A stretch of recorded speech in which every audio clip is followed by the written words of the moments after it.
Alors, vous connaissez le thème? Oui, non? Bon.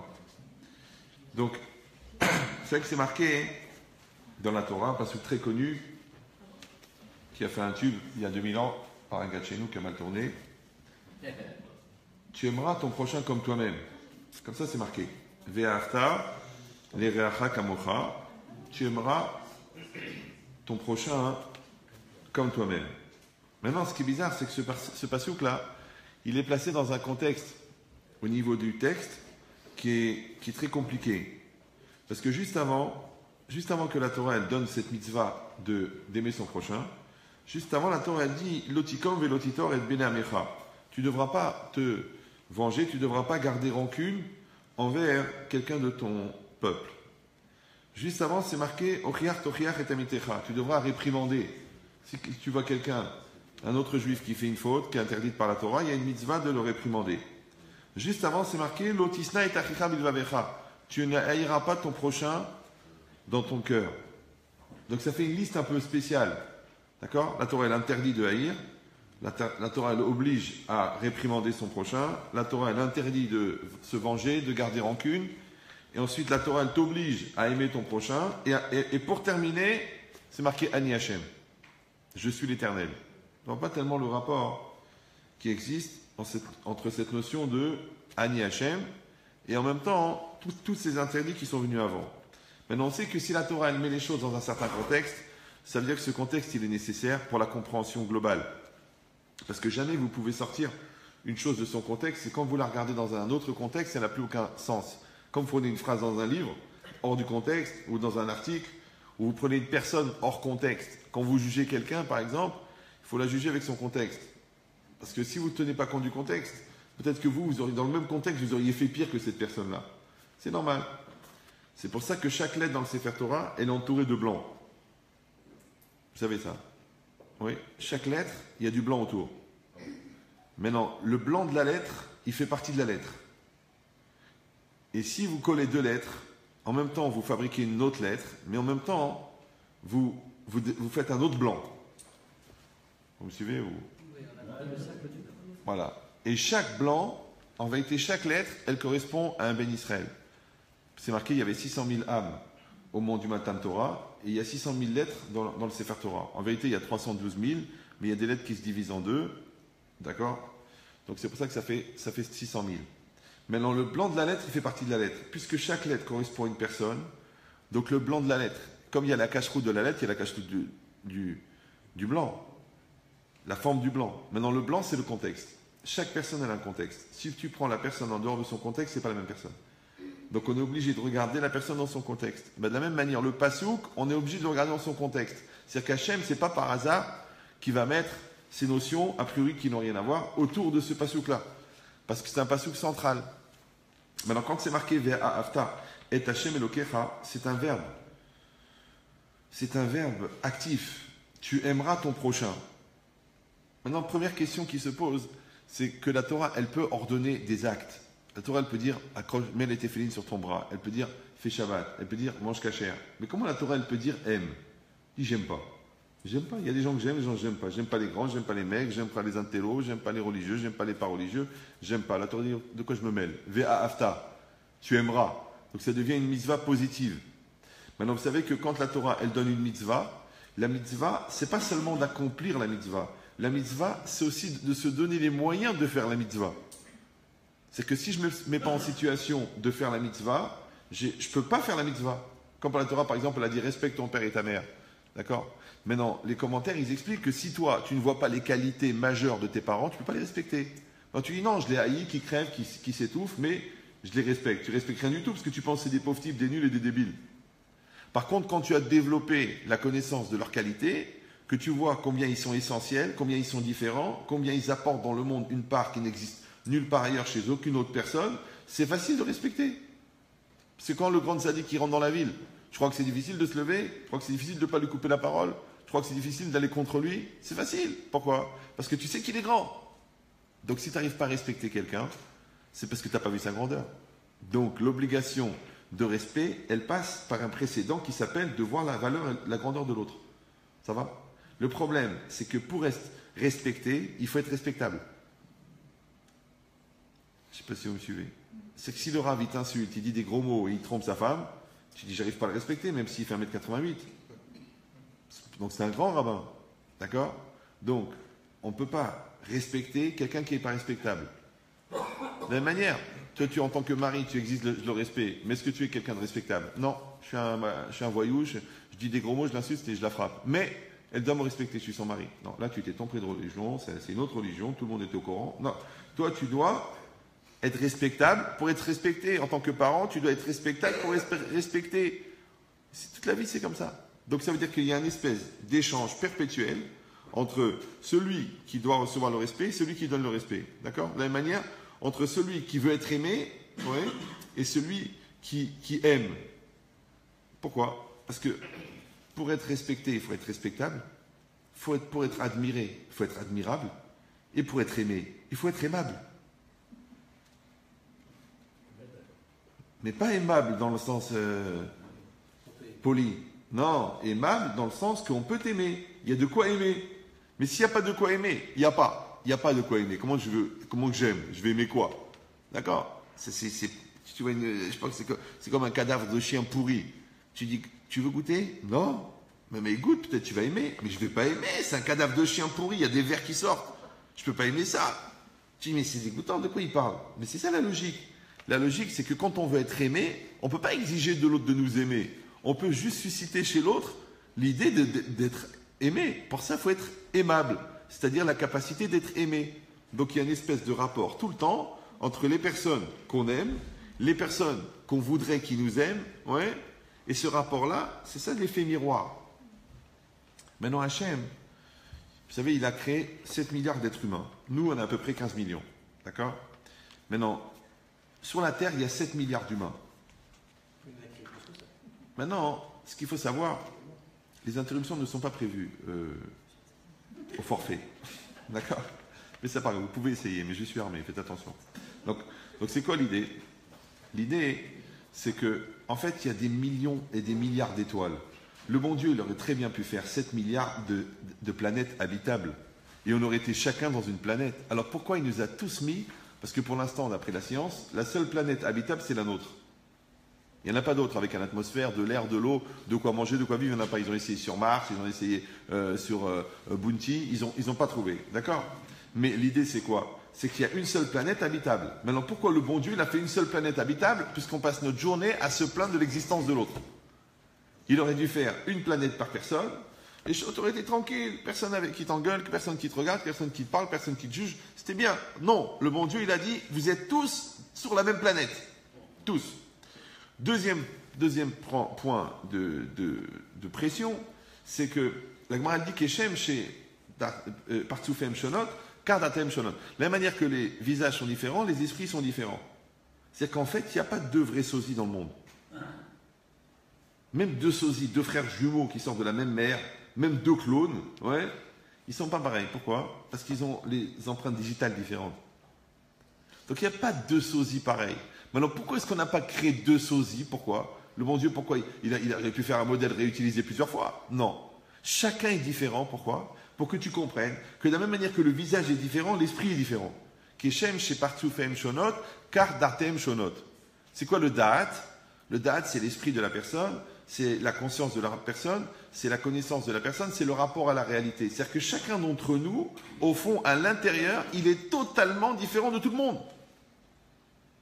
Donc ça va être compliqué, pourquoi? Parce que les gens qu'on aime en vérité, c'est soit les gens comme nous, soit les gens qui pensent comme nous, soit les gens qui pensent qu'on a raison d'exister en priorité par rapport à eux. Mais les gens qui veulent être eux-mêmes, les gens de qui on a l'impression qu'il y a une concurrence ou qui prennent toute la place, on n'a pas envie qu'ils existent. Limite si on ne souhaite pas leur mort. Parce qu'ils prennent trop de place. Donc qu'est-ce qu'il a fait le bon Dieu de nous faire tous différents? S'il nous met tous dans la même planète, il n'a qu'à nous faire tous pareils. Non, tous sur la même planète et tous différents. Et toi maintenant, va profiter de la différence ou va crever de la différence. Parce que pourquoi on souffre? On souffre de quoi? On souffre de la différence de l'autre. Parce que qu'est-ce qu'on aime le plus? Soi-même, son prénom, ses choix, sa vie, sa personnalité. D'accord? Par exemple, il y a beaucoup de gens qui s'aiment, mais en vérité qui s'aiment dans une espèce d'accord tacite de je m'aime en ta présence et je t'aime parce que tu as réussi à me convaincre que j'ai raison de m'aimer puisque tu m'aimes. Vous me suivez ou non? C'est-à-dire que si toi tu me prouves que j'ai raison de m'aimer, la preuve c'est que tu dis je t'aime, alors moi aussi je suis prêt à faire un compromis et à reconnaître que toi aussi tu as raison de t'aimer parce que moi aussi je t'aime. Donc en vérité ce n'est pas des gens qui s'aiment, c'est pas des gens qui s'aiment, c'est des gens qui s'aiment. Mais ils s'adorent. Mais ils s'adorent. Donc ils vont aimer leur mère parce que mon fils, mon chéri, mon cœur, ma vie. Ouais. Ils vont aimer les gens qui leur disent qu'ils sont extraordinaires. Par contre, ils ne vont pas aimer les gens qui les contredisent. Ils ne vont pas aimer les gens qui les remettent en cause. Ils ne vont pas aimer les gens qui leur donnent l'impression qu'ils n'existent pas. Pourquoi? Parce qu'ils ne les aident pas à s'aimer. La question est de savoir, est-ce que tu es là pour t'aimer ou est-ce que tu es là pour aimer? Maintenant, je ne sais pas comment vous conjuguez le verbe aimer, mais je t'aime, il y a 3 propositions dedans. Il y a le je, qui a priori est moi, le T apostrophe, qui a priori est l'autre, ouais, et le M, qui est le lien entre les deux. Donc je t'aime, c'est quoi? Je aime toi. D'accord? Mais si le T apostrophe, il est juste le miroir de moi, donc en fait, je m'aime moi en ta présence.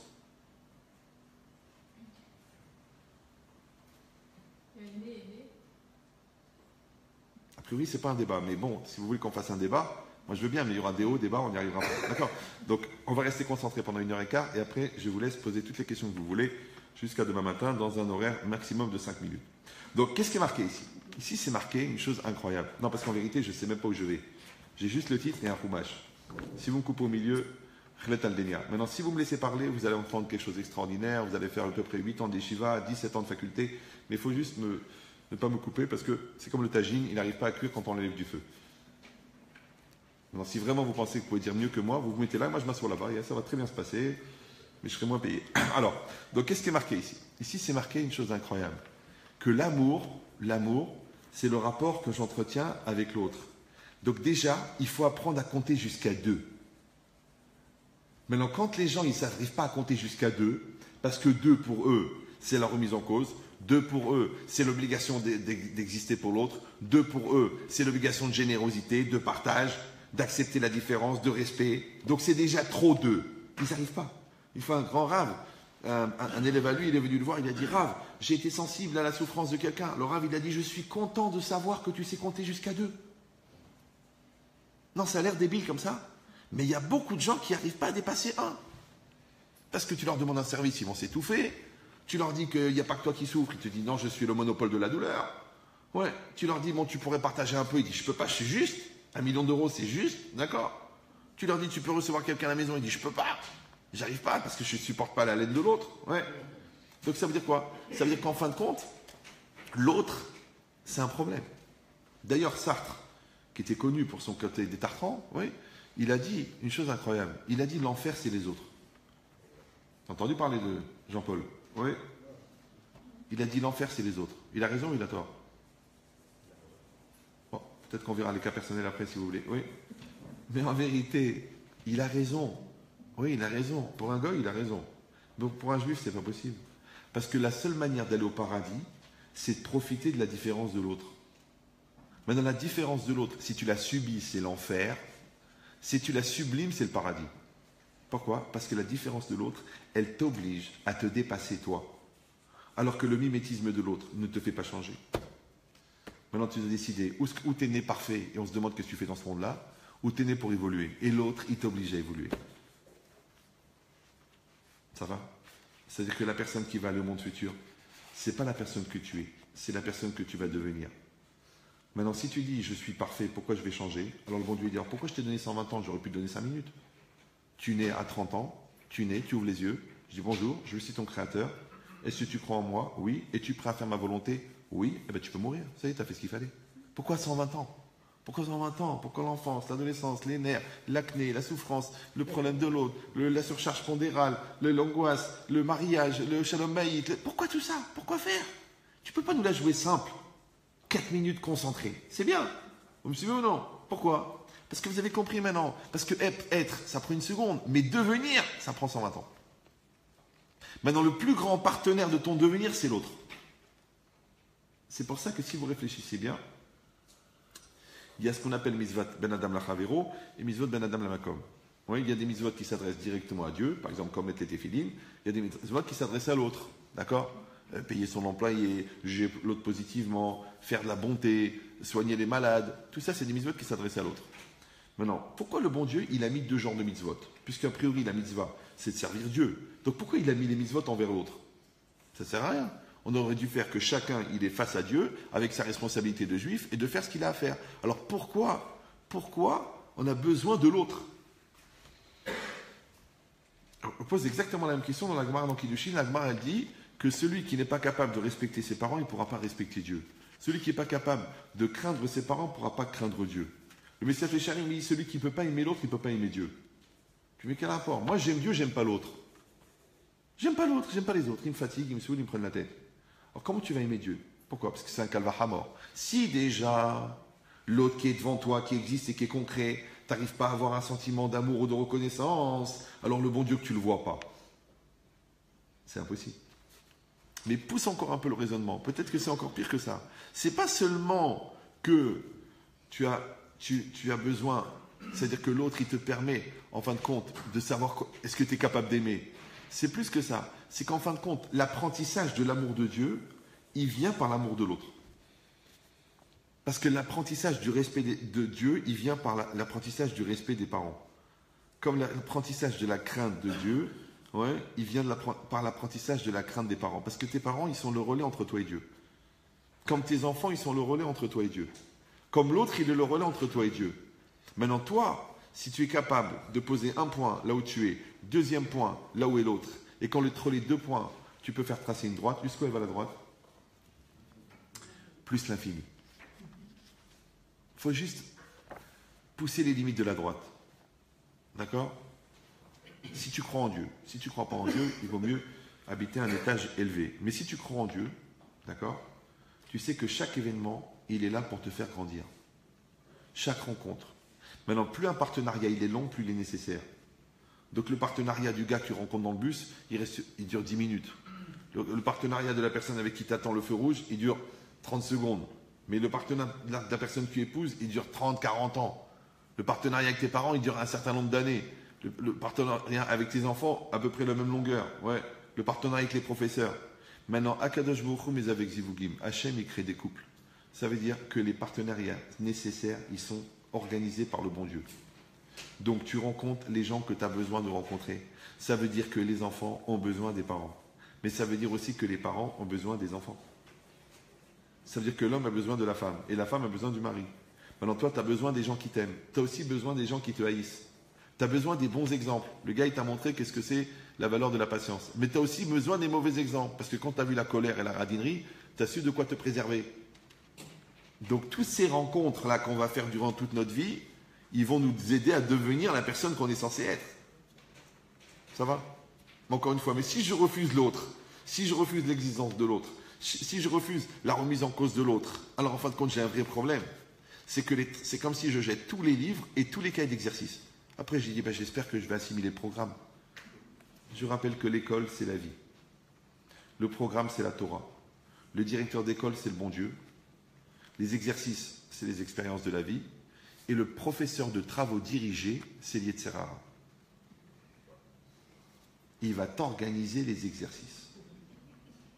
Maintenant, quand toi, tu apprends le programme, tu apprends ce que la Torah te donne, et toi, tu fais les exercices, ouais, avec les gens qu'on t'envoie, automatiquement, tu deviens ce que tu as appris.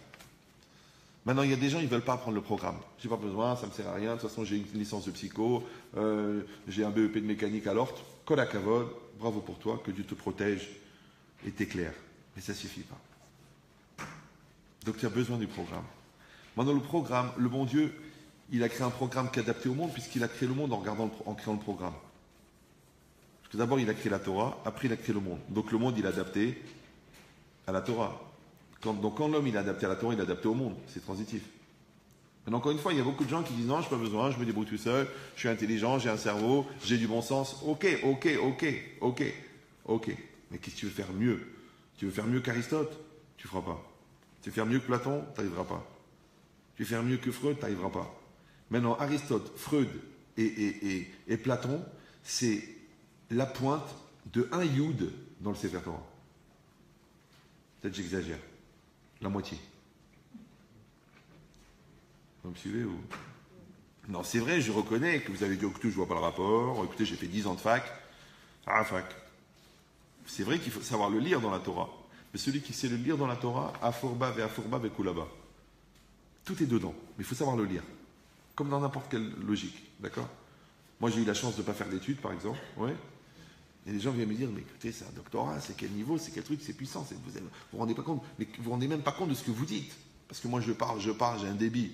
Mais si tu prends chaque phrase et tu vas l'amener à un professeur, il va te dire, mais monsieur, mais ça, c'est une année de cours, ça. C'est quoi l'idée? Parce que la Torah, elle est énorme. Et l'homme, il est énorme, parce que Adam, c'est Méhod. Maintenant, est-ce que la personne, elle veut vivre quelque chose de grand ou quelque chose de petit? Et comme je vous ai dit 1 million de fois, que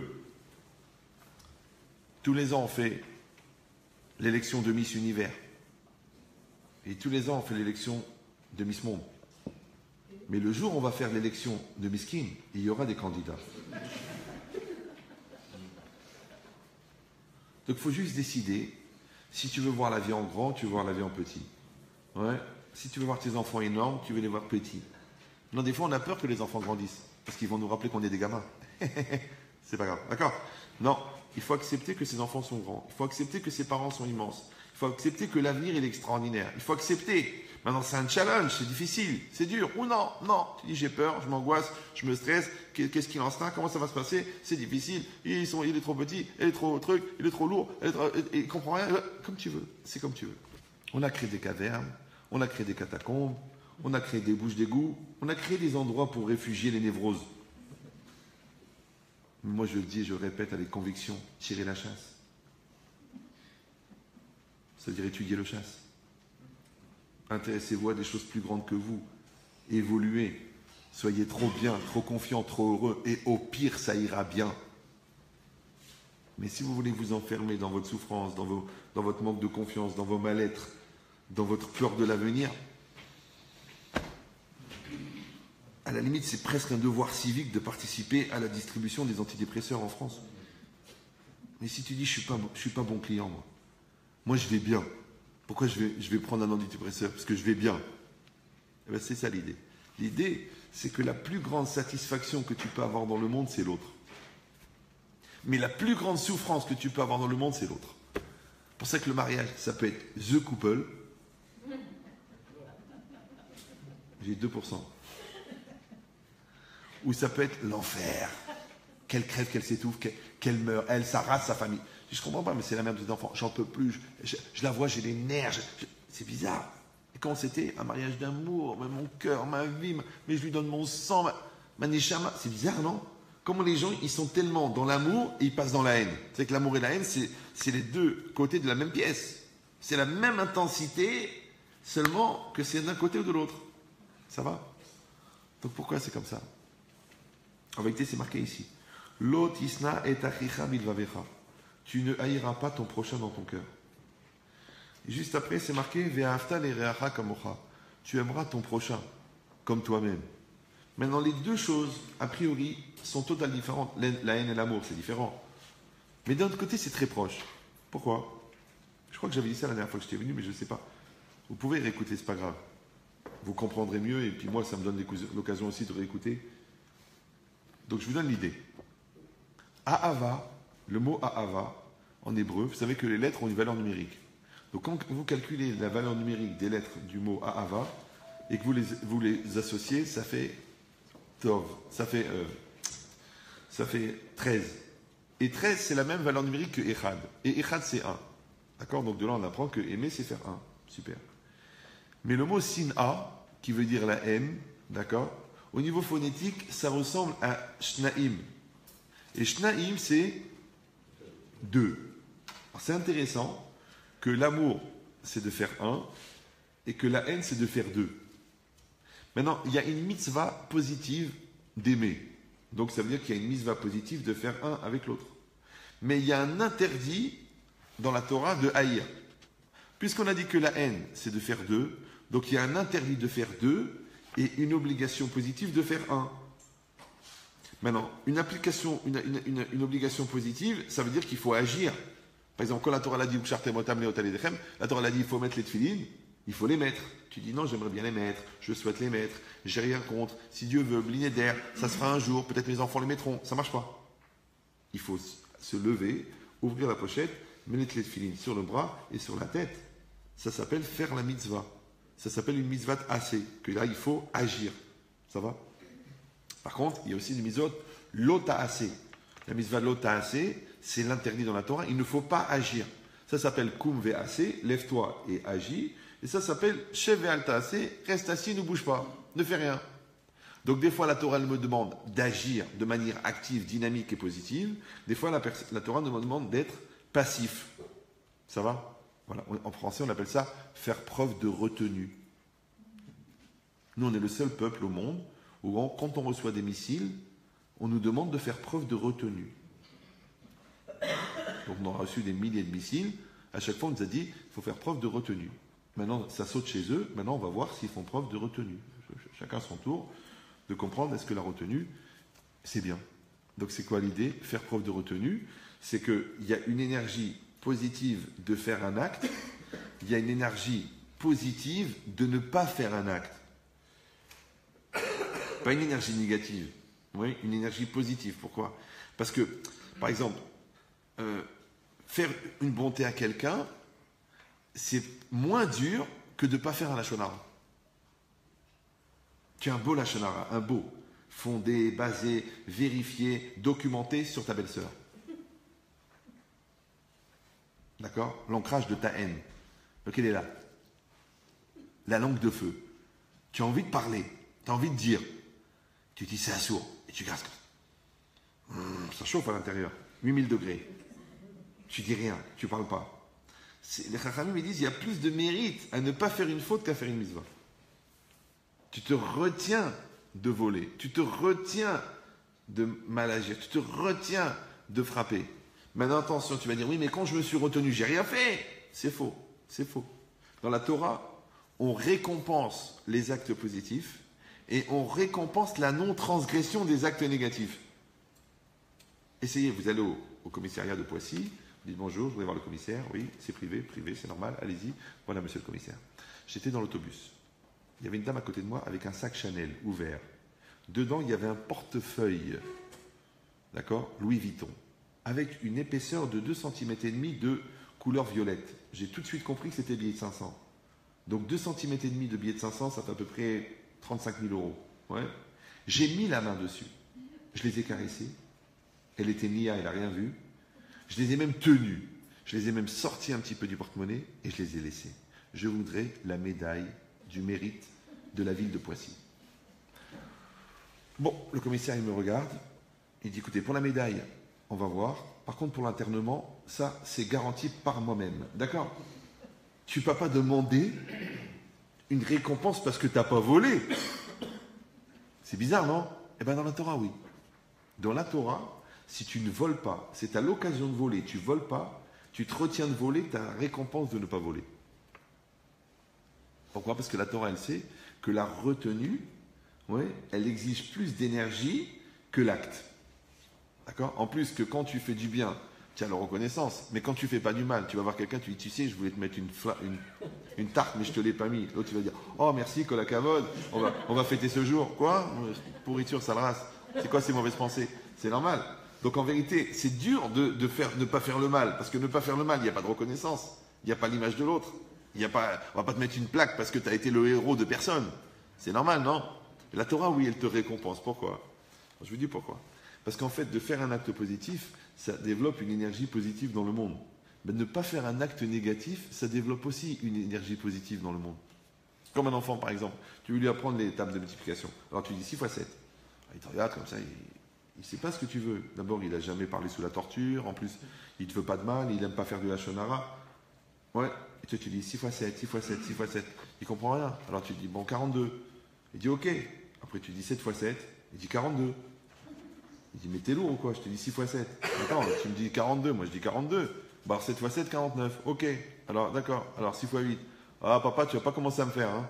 Tu m'as fait 42, 47, 49. Qu'est-ce que tu veux maintenant? Ouais. C'est compliqué. Donc, à un moment, ce qui va se passer, c'est que tu vas dire à l'enfant 6 x 7. et tu vas rien dire, et tu vas attendre. C'est dur, hein. Parce que tu l'as la réponse. Grâce à Dieu, tu as un niveau de CO2 quand même. Ouais. Mais tu dis pas la réponse. Et lui, il a le malaise de l'ignorance. Il va sublimer sa peur. Il va sublimer la peur que tu le déchires. Il va réfléchir. Il va faire un effort de mémoire et il va dire 42. En fait, maintenant, il est devenu le niveau de maturité de la connaissance de 6 x 7, 42. Il est en français, on dit qu'il a compris.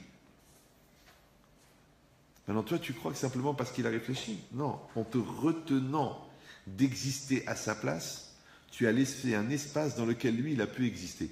Ça s'appelle la maturité.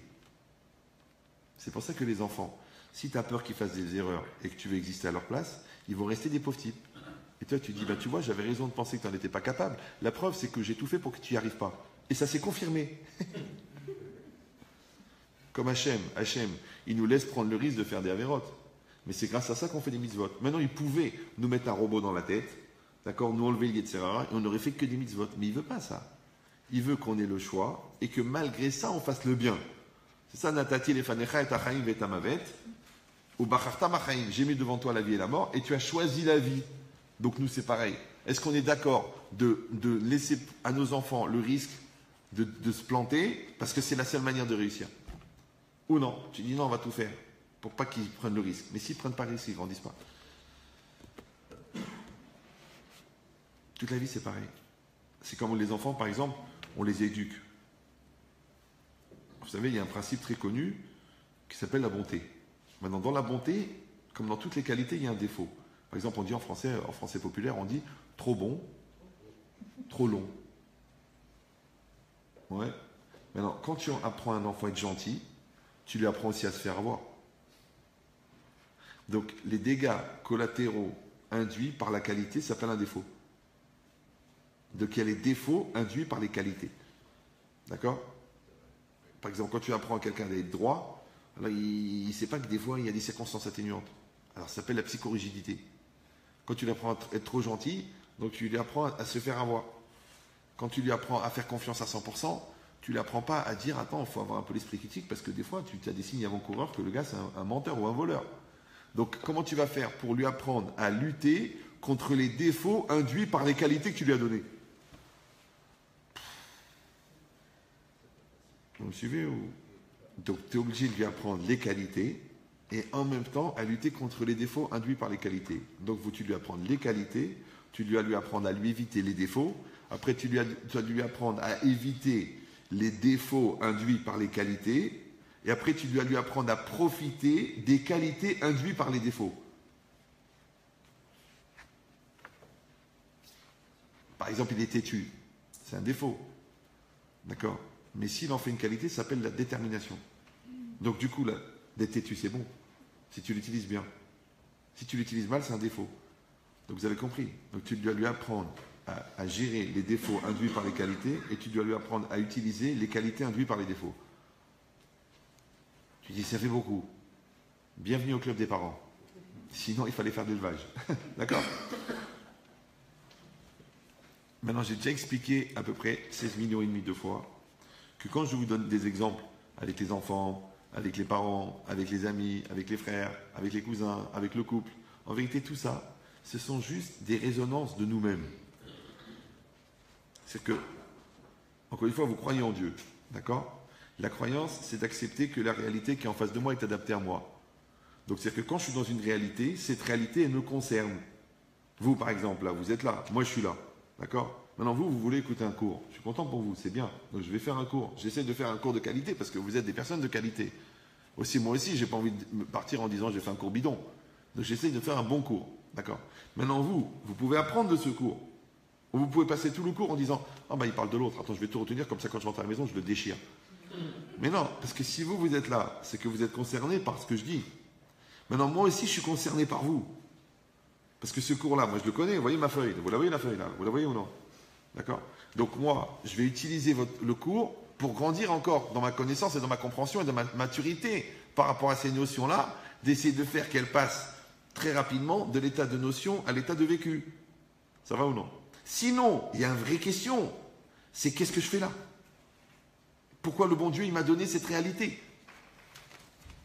Pour ça que c'est marqué Aoseg ma mitzvah, pas termina mitzvah. Celui qui est occupé une mitzvah, c'est assourd de faire une deuxième mitzvah. Même s'il a l'impression qu'il perd son temps, alors pourquoi il est là? Il a qu'à étudier chez lui, pourquoi il va étudier ici? La logique, c'est que chaque personne, elle doit comprendre que la réalité, elle est là pour me faire grandir. D'accord? Donc moi, je suis là pour que vous grandissiez, et vous, vous êtes là pour que moi, je grandisse. Après, mes enfants, ils sont là pour me faire grandir, et moi, je suis là pour les faire grandir. Maintenant, le bon Dieu, il n'y a pas d'erreur. Le bon Dieu, il est bon. Il est très, très fort. Il est très, très minutieux. C'était pas un bleu. Maintenant, si moi, je pense que je n'ai rien à voir avec la situation, que réellement, je ne suis pas concerné, en fait, ça veut dire que Dieu est un bleu. Parce que c'est une grande question. Ouais. C'est que si tu n'as rien à voir avec la situation, qu'est-ce que tu fais sur la photo? Alors, je vous donne un secret. À quoi ça sert d'être deux dans une situation? Alors, chez les perturbés, ça sert à justifier l'échec, parce que quand tu es deux, tu peux accuser l'autre. Ça va? Et chez les gens équilibrés, quand on est deux, c'est d'accepter qu'on est les deux concernés par la situation. Maintenant, je vous donne la lecture la plus gentille. La lecture la plus gentille, c'est que chacun d'entre nous est concerné à 100% par 50% de la situation. Puisqu'on est deux. Si on était trois, ça veut dire que chacun d'entre nous est concerné à 100% par 33% de la situation. Ça va toujours? Ça va? Super. Maintenant, moi, de vous à moi. Moi, je pense pas ça. Moi, je dis ça pour que les gens, ils se dépriment pas. Mais moi, je pense que chacun, écoutez bien, est concerné à 100% par 100% de la situation. C'est comme ça. Vous me suivez ou non? Ça veut dire que si Hachem, dans le plan de ma vie, il a calculé par exemple 73 000 jours, et que ces 73 000 jours, ils contiennent chacun 24 heures, et que les 24 heures, ils ont chacun 3600 minutes, d'accord? 60 minutes, je veux dire, eh bien moi je dois réfléchir, qu'est-ce que je fais avec cette minute? Je dis non, ça n'a rien à voir. Là, je suis là par hasard, là c'est pour elle, là c'est pour l'autre, là j'attends le bus, là on verra plus tard, là je suis pas prêt, là j'attends le déclic, là j'ai pas le ressenti, là j'ai pas le niveau. Alors qu'est-ce qu'il fait le bon Dieu? Il ne se trompe pas. Vous me suivez ou non? Ton mari te dit il faut qu'on parle, ne dis pas c'est pas le moment, dis c'est maintenant. Ah mais il est 4h30 du matin, mais ça fait 19 ans que tu attends qu'il te dise je veux qu'on parle. Et maintenant tu dis non, je veux que ça soit quand moi je décide. Donc en vérité tu veux pas parler. Tu veux qu'il ferme ça. Tu veux qu'il t'écoute. Donc le bon Dieu il t'envoie un message, il t'envoie un enfant qui veut parler, il t'envoie un enfant qui veut pas parler. Ouais. Il t'envoie un voisin qui crie, il t'envoie un collègue de bureau qui a exactement les qualités que ton mari n'a pas. Ce qu'on appelle un PAC, un piège à... D'accord? Tu te réfléchir à ça. Tu dis, mais pourquoi il m'envoie ça le bon Dieu? C'est-à-dire qu'il y a peut-être une chas v'shalom, un doute, d'un soupçon que je le trompe. Encore la semaine dernière, j'étais au téléphone 1h30 avec une femme, gentille, jeune mariée, enfin 3 ans. La femme, elle a trompé son mari avec son patron. Mais tu crois que c'est une khamara? Non, la fille, Matsup, Matspé, finance, grosse tête, truc, travaille dans un gros boulot. Lui aussi, gros boulot, débordé de travail, gros salaire, gros revenu, la bracha, la truc, tout. Oh, ils n'ont pas d'enfant. Ouais. Et bien la fille, elle me dit, écoutez, je dis, mais moi, vous voulez que j'explique à votre mari que vous l'aimez et que vous voulez sauver votre couple? Parce que vous savez, les gens, ils prennent conscience de la gravité de ce qu'ils ont fait quand ils se font attraper. C'est un truc bizarre. Tant qu'ils ne se font pas attraper, Baruch Hashem, Baruch Hashem. Quand ils se font attraper, tac, jamais j'aurais dû, je regrette, c'était la femme de ma vie, c'était mon mari, c'était le père de mes enfants. Pourquoi? Bon, je dis, écoutez, moi je vais essayer de convaincre votre mari que vous n'avez pas fait exprès, mais un truc qui dure 3 mois, c'est pas comme un truc qui a duré 1 seconde. Vraiment. Et deuxièmement, vous étiez qui quand vous étiez avec l'autre et vous étiez qui quand vous étiez à la maison? Donc votre mari, il est marié avec qui? Maintenant, moi j'ai pris un cas extrême d'adultère, d'accord? Mais le gars qui est hyper gentil dans la rue et qui est méchant avec sa famille, il a un vrai problème. Dr Jekyll des Rav Hyde. D'accord? Le gars qui est très très religieux avec ses amis et qui est un rachat en cachette, il a un vrai problème de dédoublement de personnalité. Donc, quand je te dis que je te donne des exemples par rapport à l'enfant, par rapport aux parents, par rapport à l'ami, mais puisque chacun d'entre nous, il est concerné par la réalité qui est en face de lui, donc même s'il y a quelqu'un d'autre dans la réalité, en fin de compte, ça revient à une facette de ce que je suis moi. Vous me suivez? Donc quand j'ai un problème avec ma femme, je ne dois pas regarder que ma femme elle a un problème avec moi. Je dois regarder que moi, j'ai un problème avec ma femme. Non, c'est vrai que ma femme elle a un problème avec moi. Donc c'est-à-dire que moi, je dois chercher dans l'écran de ma femme ce qui me concerne dans le problème qui nous touche les deux. Ou non? Non, je vais faire juste un transfert. Je vais dire, c'est toi qui as un problème, c'est toi qui es fou. Et elle va dire, non, c'est toi qui es fou. C'est bien. Donc le bon Dieu, il a fait une situation pour rien. Parce que moi, j'aurais dû grandir de ça, toi, tu aurais dû grandir de ça. Donc ça veut dire qu'il y a des facettes de moi qui n'apparaîtront que sur l'écran de l'autre. C'est ça concerné, quand c'est bien vécu. Quand c'est mal vécu, ça s'écrit en 2 mots. D'accord. Mais quand ça s'écrit en un seul mot, ça veut dire que je suis concerné par la réalité. J'ai un problème avec l'enfant, ça me renvoie quelque chose. D'accord. S'il vient chez toi, tu dis, c'est normal que ton fils de 4 ans, il vole au GAN, il vole les goûters des copains. Moi je dis, je sais pas, regarde avec la famille de ma femme parce que c'est tous des voleurs. D'accord. Non. S'il vole, ça a un rapport avec toi. Tu es concerné. Ça a un rapport aussi avec ta femme, puisque les deux, vous l'avez conçu. Donc quand on vous pose la question, ça veut dire, mets-toi en situation de te demander comment tu vas faire pour trouver les mots pour convaincre l'enfant. Mais convaincre l'enfant, c'est quoi? Puisque l'enfant, génétiquement, il vient de toi. Et que ce qu'il développe aujourd'hui en réel, ça n'est que ce que tu contenais à l'époque en potentiel. Puisque la semence, c'est un concentré de ce que tu es. Donc en fait, la Torah, elle te fait rencontrer une difficulté avec l'enfant dont la face la plus extérieure est un problème personnel qui s'est réalisé dans l'enfant. Donc quand toi, tu vas régler le problème, entre guillemets, pour l'enfant, pour que réussir à le convaincre à lui, il faut que tu sois convaincant. Et convaincu. Donc si tu n'es pas convaincu du problème et tu ne trouves pas les mots pour être convaincant, donc si tu n'arrives pas à le convaincre à lui, c'est parce que tu n'arrives pas à te convaincre à toi. Donc tu es obligé de changer pour l'aider. Donc maintenant la question est se poser, est-ce que c'est ton enfant qui volait ou est-ce que c'est toi qui volais?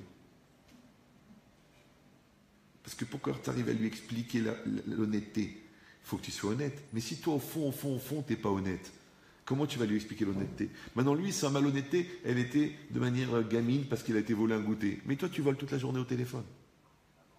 C'est ton travail, d'accord? Toi tu mens à tes collègues, toi tu mens à ta femme, tu mens à ta famille. Tu vis une double vie. Donc en vérité, l'enfant, il t'a juste mis en relief de manière génétique, d'accord? C'est comme si tu fais une biopsie sur un endroit. Tu dis, mais peut-être que le reste n'est pas touché.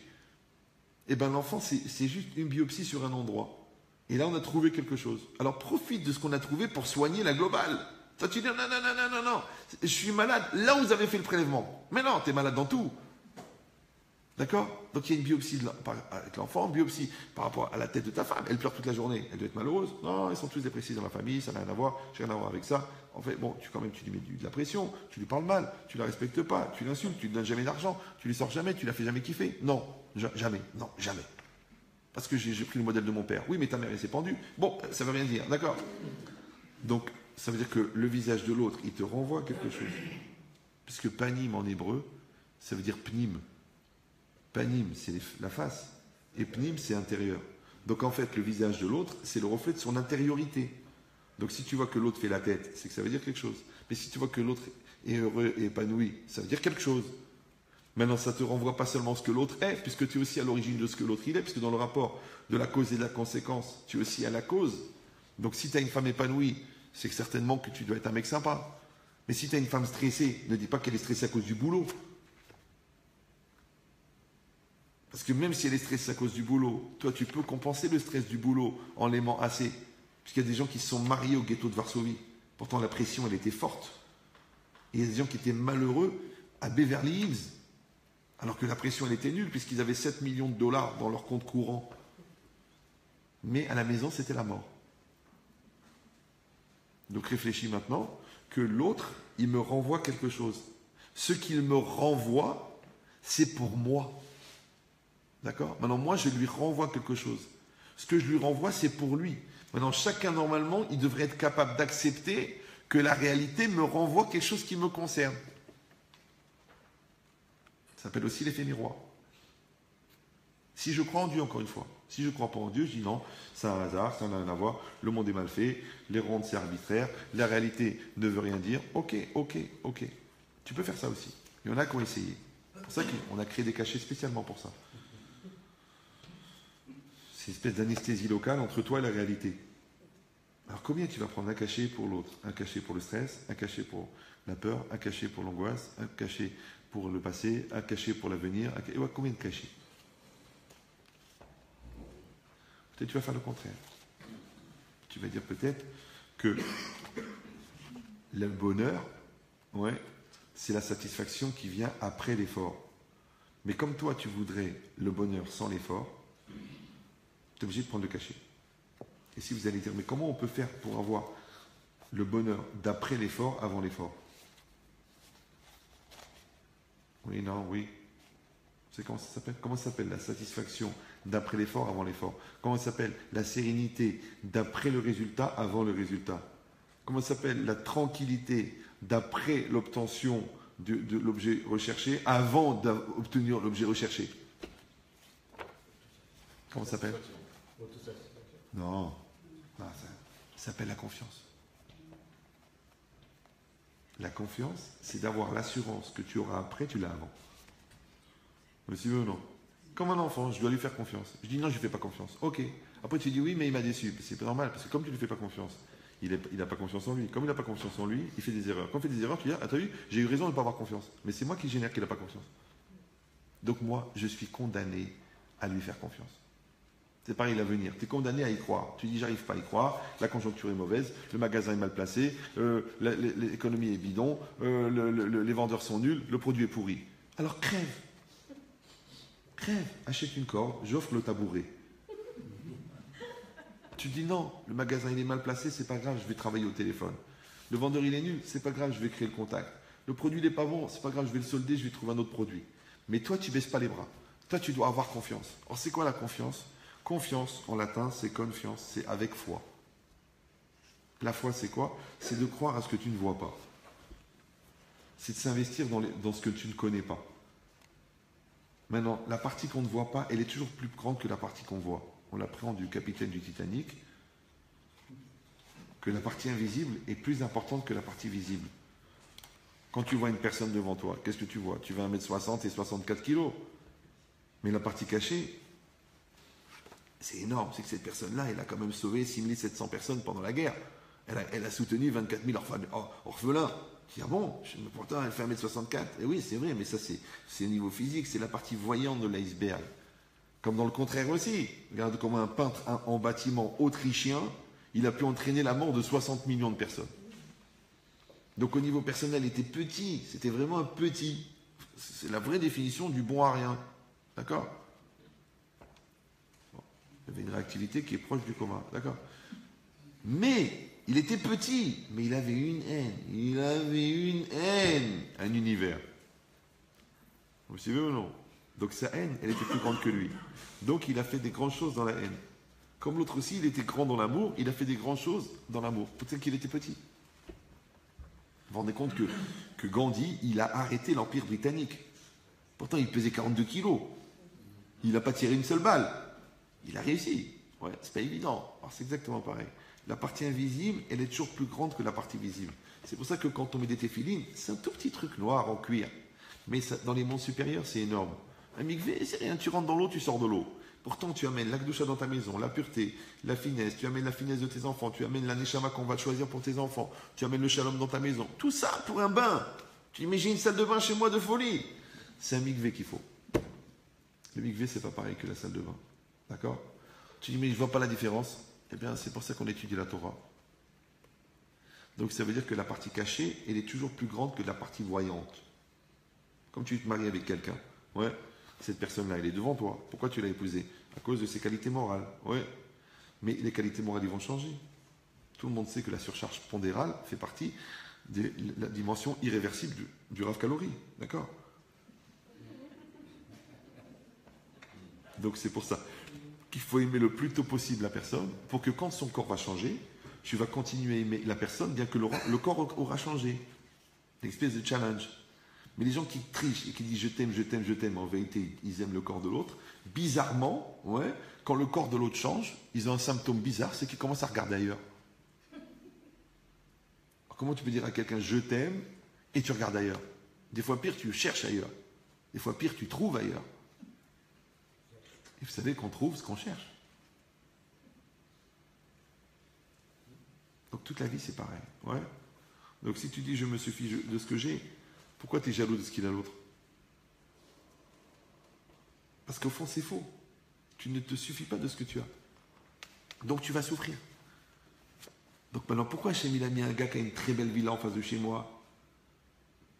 Parce que pour voir est-ce que je vais transgresser l'interdit de convoiter. Pourquoi l'autre, il a mis une femme, il a une femme magnifique, pour voir si je transgresse l'interdit de désirer. Maintenant, pourquoi on va m'envoyer des gens qui vont me planter pour voir si tu arrives à sublimer l'interdit de se venger? Pourquoi on t'a mis des gens qui sont moqués de toi pour voir si tu arrives à sublimer l'interdit de garder rancune? Maintenant, chaque épreuve, ouais, chaque réalité, qu'elle te fasse plaisir ou qu'elle ne te fait pas plaisir, ouais, elle est là pour te faire grandir. Maintenant, sachez que la douleur de la réalité, en fait, la douleur du changement, s'appelle grandir. Parce que grandir, ça fait mal. Ne pas grandir, ça fait pas de mal. Mais grandir, ça fait mal. D'accord? Des fois, les gens ils me disent, oh, écoutez, Rav, c'est difficile, vous me demandez trop, je ne sais pas si j'y arriverai, et puis si j'ai le ventre serré, et je ne me vois pas de me confronter et de me mettre en face, et si elle me jette, ou s'il m'insulte, ou s'il me parle mal, je dis, mais Baba, tu es en train de grandir. Choisir, c'est grandir. Assumer, c'est grandir. Donc, obligé de grandir. Comme tu veux ou non? Maintenant, grandir, c'est se confronter. Maintenant, dans les occasions de grandir, entre toi et la muscule, toi et les mathématiques, toi et tes études, et toi et l'autre, le plus grand potentiel de grandir, c'est l'autre. Parce que c'est celui qui demande le plus de remise en cause. Alors, je ne sais pas jusqu'à quel niveau vous parlez français. Tout le monde parle français, là? Oui? Non. Non, parce qu'après, des fois, pour l'intégration, on est obligé d'apprendre une deuxième langue aujourd'hui. D'accord? Mais, sans se voiler la face, bien sûr. Ouais. Mais, en fait, la personne, c'est quoi la remise en cause? La cause, c'est ce que c'est la cause. La cause, en philosophie, d'accord, c'est ce qui induit la conséquence. Donc il y a la cause et la conséquence, d'accord. La mise en cause, c'est quoi la mise en cause? C'est d'accepter que quelque part, géographiquement, la cause ne se situe pas très loin de moi, puisqu'en fait, c'est moi. Ça va? Et c'est quoi la remise en cause? La mise en cause, c'est d'accepter que je suis la cause. C'est quoi la remise en cause? C'est la perpétuité de la sensation difficile qu'en fait, c'est moi la cause. Comment ça s'appelle en français? La responsabilité. Maintenant, le fait de savoir que c'est à cause de moi, ouais, c'est difficile, mais en même temps, ça me donne une information extraordinaire, que si c'est à cause de moi, c'est aussi grâce à moi. Vous me suivez ou non? Je dis, quoi, c'est toi qui es au volant, et il y a un gars qui vient de couper la route, et tu as 4 enfants à l'arrière. Ah! Je dis, mais puisque c'est toi qui es au volant, tu peux tourner. Waouh! Ouais. Vous me suivez ou non? C'est-à-dire que le fait qu'on t'accuse d'être la cause, ça veut dire aussi que tu es aussi la maîtrise de la conséquence. Quand je te dis, tu sais, si tu te plantes à l'examen, c'est dommage. Parce que tu as vraiment un grand potentiel. Mais en même temps, je te dis que tu peux réussir. Alors pourquoi tu as choisi la victimisation plutôt que la réussite? C'est le côté invisible. C'est que ton terrain est fragile, donc la situation est dure. Et quand ton terrain est fort, la situation est facile. Maintenant, toi, tu ne peux pas fabriquer la situation, mais tu peux fabriquer le terrain, parce que le terrain, c'est toi. Donc les gens qui ont une vie dure, ils deviennent solides. Les gens qui ont une vie facile, ils deviennent fragiles. Ça s'appelle un cocon. Un cocon, ça peut fabriquer ou un ou... C'est un cocon. Et bien, c'est ça l'idée. Donc d'un côté, on protège nos enfants, parce qu'on a peur qu'ils craquent, mais de l'autre côté, si on les protège trop, ils deviennent nuls. Après, il dit, mais comment c'est possible d'être nul à ce point? Une fois, quelqu'un m'a dit, monsieur le rabbin, je ne comprends pas. Moi, à 14 ans, j'étais orphelin de père et de mère. D'accord? Il a fallu que je m'occupe de mes 8 sœurs. J'avais pas de travail, j'avais pas d'études. J'ai ouvert un stand de frites. J'ai ouvert des frites. Après, j'ai pris Mohamed, je lui ai dit, toi, tu ouvres dans l'autre rue. Et toi, l'autre rue, j'en ai mis 9. Après, j'ai ouvert mon premier magasin de frites. Après, mon deuxième. Après, mon 10e. Après, j'ai créé une chaîne de magasins de frites. Ça s'appelait Afrit. D'accord? Et j'ai gagné des millions d'euros. J'ai épousé une femme, j'ai eu un seul enfant. Après la naissance du premier, elle a eu un gros problème au niveau gynéco, elle ne peut plus avoir d'enfant. Ce enfant, c'est un garçon. Je l'ai gâté, je l'ai élevé, je l'ai éduqué, les meilleures écoles, les meilleurs professeurs, les meilleures vacances, le meilleur kiff. 5 000 euros dans la poche tous les jours pour qu'il fasse ce qu'il veut. À ses 18 ans, il a eu la Aston Martin. Il avait son appartement à Monaco pour ses 3 jours. Et c'est un brel. Mais c'est un brel que je me demande si je n'ai pas été inspiré quand je l'ai appelé Jacques. Il me dit alors, Rav, qu'est-ce que vous en dites? C'est normal, Samina Shamaïm, d'avoir un enfant tellement nul, alors que toute sa vie, on n'a fait qu'assumer. Je dis, mais votre fils n'a pas eu la chance de perdre son père et sa mère. Il me dit, vous me souhaitez ma mort ou quoi? Je dis, ben oui, parce que vous, quand vous étiez confronté à la réalité, donc vous avez été obligé de devenir bon. Mais lui, comme il savait que c'est vous qui alliez assumer, donc lui, il s'est permis de rester bon. C'est ça le problème. Et toute la vie, c'est comme ça. Alors, encore une fois, je ne suis pas en train de parler de genre comment je dois aider mes enfants à devenir meilleurs. Mais non, puisque je te dis que l'enfant, c'est juste un reflet de ce que tu es toi. Et ta femme, c'est un reflet de ce que tu es toi. Et ton mari, c'est un reflet de ce que tu es toi. Et tes ennemis, c'est un reflet de ce que tu es toi. Et ta belle-mère, ah, je l'ai déjà dit. D'accord? Donc, c'est un reflet de ce que tu es toi. Donc, la question, c'est pas comment je vais faire pour l'autre. Puisque l'autre, il me renvoie à moi. C'est qu'est-ce que moi, je vais grandir grâce à l'autre. Maintenant, l'autre aussi, accessoirement, il peut grandir grâce à moi. Mais si je reste convaincu que je suis là pour l'autre, mais moi, j'ai rien à faire, eh ben, ne t'étonne pas du résultat que tu vas obtenir. Pourquoi? Parce qu'on ne peut pas. Parce que le meilleur encouragement à l'existence, c'est l'existence. Vous me suivez ou non? Je peux pas encourager l'autre à exister si moi-même je n'existe pas. Maintenant, si moi je pense que l'autre est nul et que moi je suis bon, ça ne marchera pas. Par contre, moi je pense que moi je dois grandir. Maintenant, si l'autre il profite du fait que je grandisse devant lui pour grandir aussi, Mazal Tov. Ouais. Mais si moi je dis, moi j'ai pas besoin de grandir parce que moi je suis déjà adulte, mais c'est à l'autre de grandir. Ah bon, alors si je suis adulte, pourquoi je me conduis comme un enfant? Pourquoi je m'affole? Pourquoi je me stresse? Pourquoi je stresse? Parce qu'au fond, je me noie dans un verre d'eau. Non, il y en a qui se noient dans une piscine, il y en a qui se noient dans un verre d'eau. Vous savez qu'on peut se noyer dans 20 cm d'eau. Le gars qui a une paralysie, il ne peut pas se lever, il meurt dans 20 cm, même 8 cm, même 6 cm. Juste que le nez il soit dans l'eau. Tu sais, ça fait de la peine, au moins si tu te noies dans l'Atlantique, tu dis, il y a 8000 mètres de profondeur, mais se noyer dans 8 cm, c'est khram, c'est haval.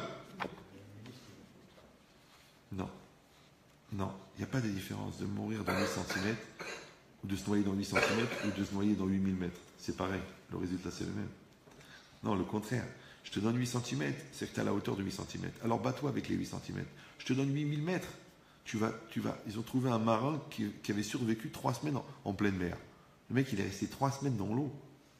Les gens, ils meurent en 5 minutes. Là, tu tombes dans l'eau qui fait 8 degrés ou 4 degrés. Tu tombes d'un bateau. Khaled, tu peux déjà choisir le cercueil avant qu'il meure. Ouais. L'autre 3 semaines dans l'eau avec les requins, les courants, l'eau froide, le manger là. 3 semaines. Il est resté vivant. Donc ça veut dire quoi? Ça veut dire que chaque personne,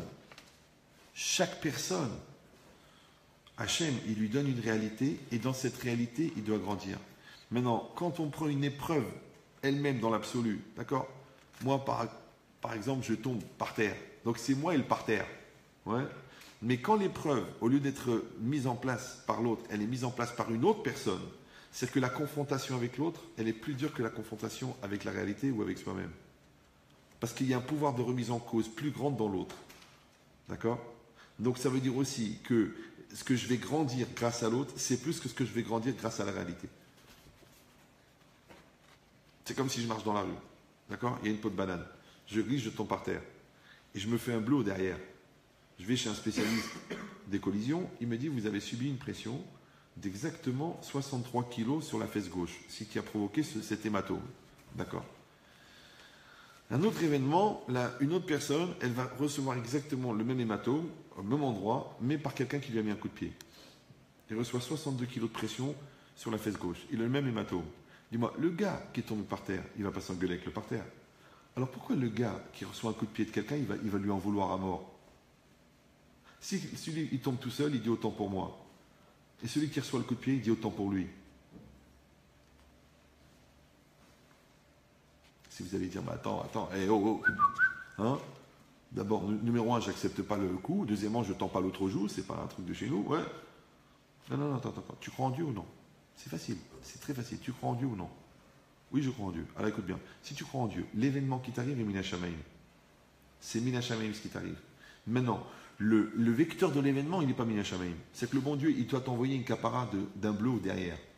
Il fait un appel d'offres. Y a-t-il un méchant qui veut mettre un coup de pied? Tu lèves la main. Il n'y a personne, c'est pas grave. Ouais, il fait tomber une peau de banane et toi, tu vas avoir, si Dieu veut, une bonne année. D'accord?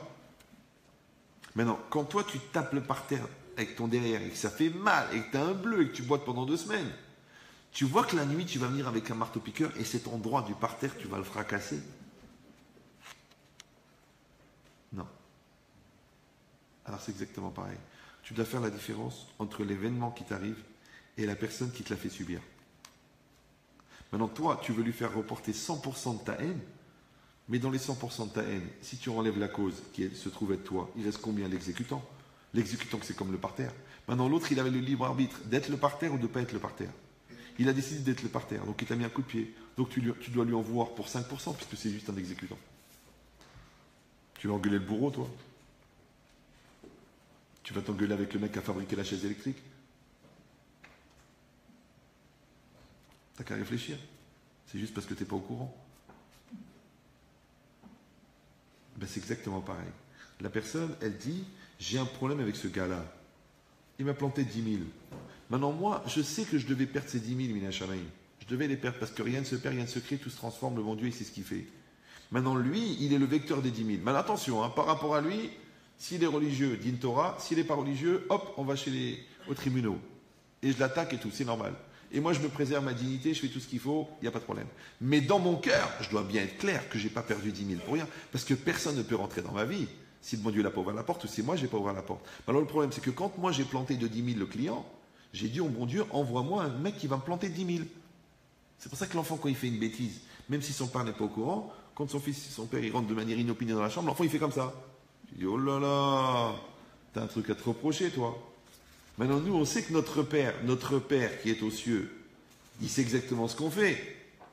Donc, si on sait ce qu'on a fait, on sait ce qu'on mérite. Si on sait ce qu'on mérite, quand ça arrive, pourquoi on s'offusque et pourquoi on s'énerve? Parce que c'est juste une question de mémoire. Comme un enfant, il fait une bêtise. Au moment même où il a fait la bêtise, tu l'attrapes. Tu les 5 €, tu les as pris dans le sac de ta mère. Voilà, il y avait une croix dessus, ils sont là, ils sont dans ta poche, on a la vidéo, on a la photo. Da! Darba! L'enfant, il fait, papa, excuse-moi, ok. Maintenant, tu dis rien. Il a volé les 5 €, tu dis rien. Tu reviens 6 mois après. Tu dis, David, viens ici. Oui, mon fils. Papa, oui, viens ici. Tends la joue, pardon. Tu lui mets une télécha. Non seulement qu'il n'accepte pas que c'est lui qui l'a fait. Non seulement qu'il se révolte parce que tu lui as fait. Non seulement qu'il a la haine parce que tu lui as fait. Bichlal, il ne se rappelle même plus qu'il l'avait fait. Ou alors il a déjà légitimé 1 million de fois parce que tu lui donnes pas d'argent de poche et c'est de ta faute s'il a volé. C'est toi-même qui lui as mis mettre la main dans le porte-monnaie. Tu sais pourquoi? Mais quelle différence entre les deux événements? Le temps. Si tu l'attrapes tout de suite, il accepte que c'est de sa faute. S'il ne l'attrape pas tout de suite, son cerveau, parce que le cerveau, il est au service de ce que tu lui demandes de faire. Si tu mets de la haine, le cerveau, il va légitimer la haine. Si tu mets de la peur, il va intellectualiser la peur. Oui. Si tu mets l'adultère, il va justifier l'adultère. Si tu voles, il va t'expliquer que tu peux voler honnêtement, dans ton cas précis. Donc le cerveau, il ne sert à rien. Vous me suivez ou non? Ça dépend de si tu démarres d'une bonne volonté ou d'une mauvaise volonté. Si tu démarres d'une bonne volonté, ton cerveau il va t'aider à accomplir ta bonne volonté. Mais si tu démarres d'une mauvaise volonté, ton cerveau il va t'aider à accomplir ta mauvaise volonté. Après tu dis, oui mais je peux justifier. Mais les nazis aussi peuvent les justifier. On peut tout intellectualiser. Il y a beaucoup de gens qui ont intellectualisé leur Yetzer Hara. Vous me suivez ou non? Parce que l'autre c'est un morphal. Ouais. L'autre il est intellectualisé, c'est un gourmet. D'accord? L'autre, il a une addiction. L'autre, il dit non, il a une activité sportive. Non, c'est une addiction. Non, c'est pas une addiction. Alors arrête.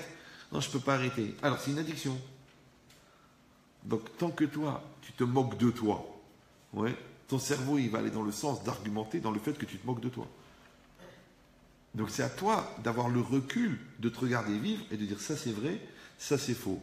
Ça, c'est une peur qui est fondée, ça, c'est une peur qui n'est pas fondée. Ça paralyse l'autre, ça donne à l'autre l'occasion de grandir. C'est toi qui fais ce travail. Si tu ne le fais pas, c'est pas ton Yetzer Hara qui va t'expliquer les erreurs que tu fais.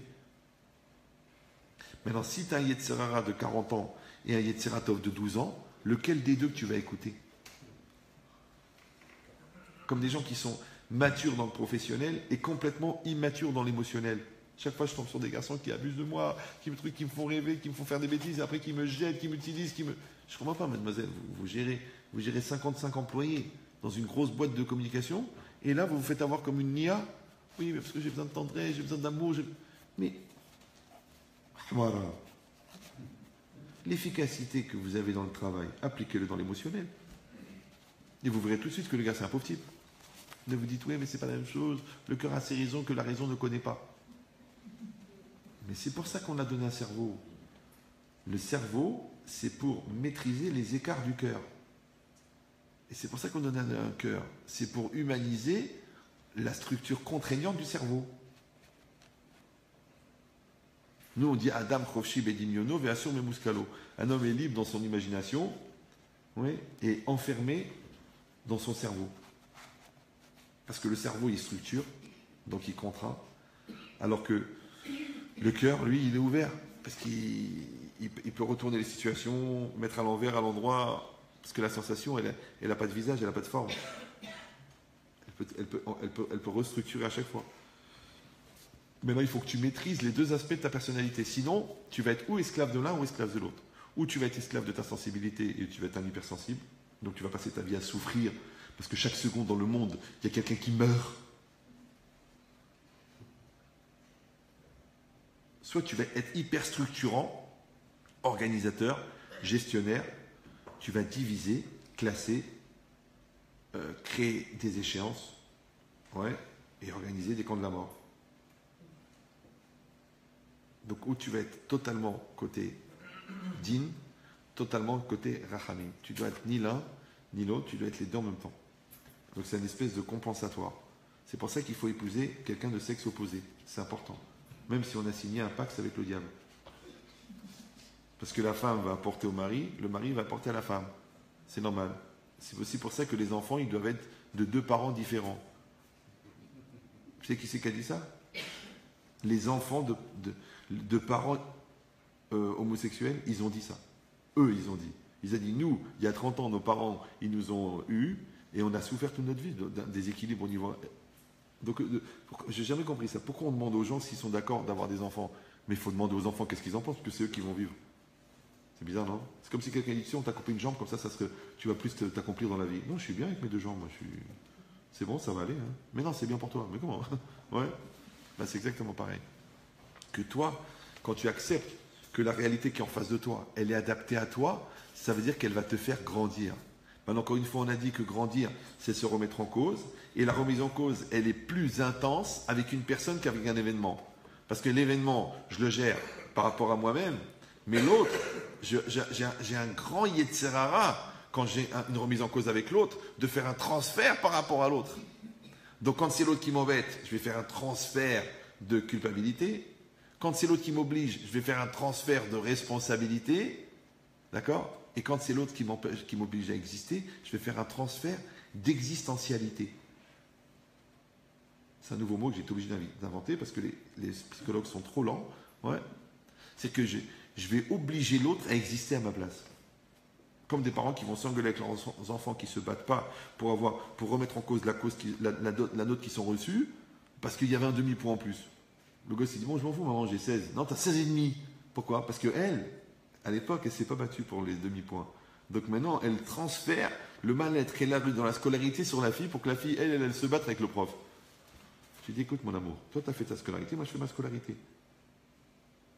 On le dit d'ailleurs, couloir de scolarité chez l'eau. D'accord? Chacun avec sa scolarité. C'est logique, non? Toi, tu vis ta vie, moi, je vis ma vie, c'est normal. Maintenant, nous, on va armer, on va donner, on va accompagner, on va orienter, mais on ne va pas vivre à la place de l'autre. C'est impossible. Il y en a qui ont essayé, ils ont eu des problèmes. Ouais. Donc, moi, j'accepte, encore une fois, que quand j'ai une réalité en face de moi, cette réalité me concerne. Elle me concerne sur quoi? Sur la facette que moi, je dois utiliser pour moi, pour grandir moi. Maintenant, la facette où moi, je me reconnais dans la réalité pour grandir moi. C'est ça mon travail. D'accord? Mais si moi, je crois que je suis le fabricant de l'autre, le sculpteur de l'autre, mais le bon Dieu n'a pas besoin de toi. Vous me suivez ou non? C'est la différence entre l'élevage des poulets et l'éducation. Vous savez l'éducation ou non? Non? La différence. C'est qu'un éleveur de poulets, même s'il a élevé 100 millions de poules en 30 ans de travail, il n'a pas changé. Il a toujours le même QI, le QI. C'est un éleveur de poules. Mais celui qui a éduqué 6 enfants, tu le vois qu'il a éduqué. D'abord, il n'a plus de cheveux. En plus, il a changé. Parce que l'enfant, il t'oblige à grandir. Mais si tu vois que tu ne grandis pas, d'accord, c'est que c'est de l'élevage. Si tu vois que tu grandis, c'est que c'est de l'éducation. C'est-à-dire que l'enfant a autant besoin de moi que moi j'ai besoin de lui. Maintenant, bizarrement, les gens qui se servent de leurs enfants pour grandir, ça aide leurs enfants à grandir. Mais les gens qui se servent de leurs enfants pour justifier pourquoi ils ne grandissent pas, non seulement que ça ne les fait pas grandir puisqu'ils ne grandissent pas, mais en plus les enfants, ça les fait reculer dans leur apprentissage de grandir parce qu'ils diront, quoi, c'est ça être parent? Alors moi aussi je vais paniquer. Donc c'est quoi la logique? La logique, c'est le bon Dieu me pose une question à moi à travers mon enfant. Le bon Dieu me pose une question à moi à travers ma femme. Le bon Dieu me pose une question à moi à travers mon patron. Le bon Dieu me pose une question à moi à travers la parnassa. Et moi, je dois répondre à la question. Mais si je dis j'ai pas de réponse, franchement, je vois même pas. Je vois même pas comment je suis concerné par la question. Alors qu'est-ce que tu fais sur la photo? Ça va? Maintenant, dans ce rapport que je dois avoir avec la réalité, on a dit que réalité, moi et réalité, c'est beaucoup moins intense au niveau pouvoir de remise en cause que moi et l'autre. Ça c'est clair pour vous? Oui? Non? Maintenant, dans ce rapport avec l'autre, la Torah, elle a dit Ve'ahavta. Tu aimeras. On a dit que Ahava, c'est quoi? C'est Echad. Et Echad, ça veut dire un. Donc Ve'ahavta, il faut traduire tu feras un. D'accord? Maintenant, il y a écrit Ve'ahavta le'reacha kamocha. Tu aimeras ton prochain. Traduction, tu feras un avec ton prochain. Oui? Mais normalement, puisque c'est comme ça que c'était traduit il y a 2000 ans, on dit tu aimeras ton prochain. Mais si vous avez appris un peu l'hébreu, vous savez que si c'était marqué dans la Torah, tu aimeras ton prochain, il aurait fallu marquer Ve'ahavta et reacha. Mais comme c'est marqué Ve'ahavta le reacha, la traduction, ça ne veut pas dire tu aimeras ton prochain, ça veut dire tu aimeras pour ton prochain. Les reacha, pour ton prochain, vers ton prochain. Anioler, les Yerushalayim. Aninoten, lecha, je te donne à toi. Donc le les, il veut dire pour. Ça va? Donc, par contre, pour Hachem, c'est marqué Ve'afta et Hachem Elokecha. Tu aimeras l'Éternel ton Dieu. Et le et, en orthographe, en grammaire, il introduit le complément d'objet direct.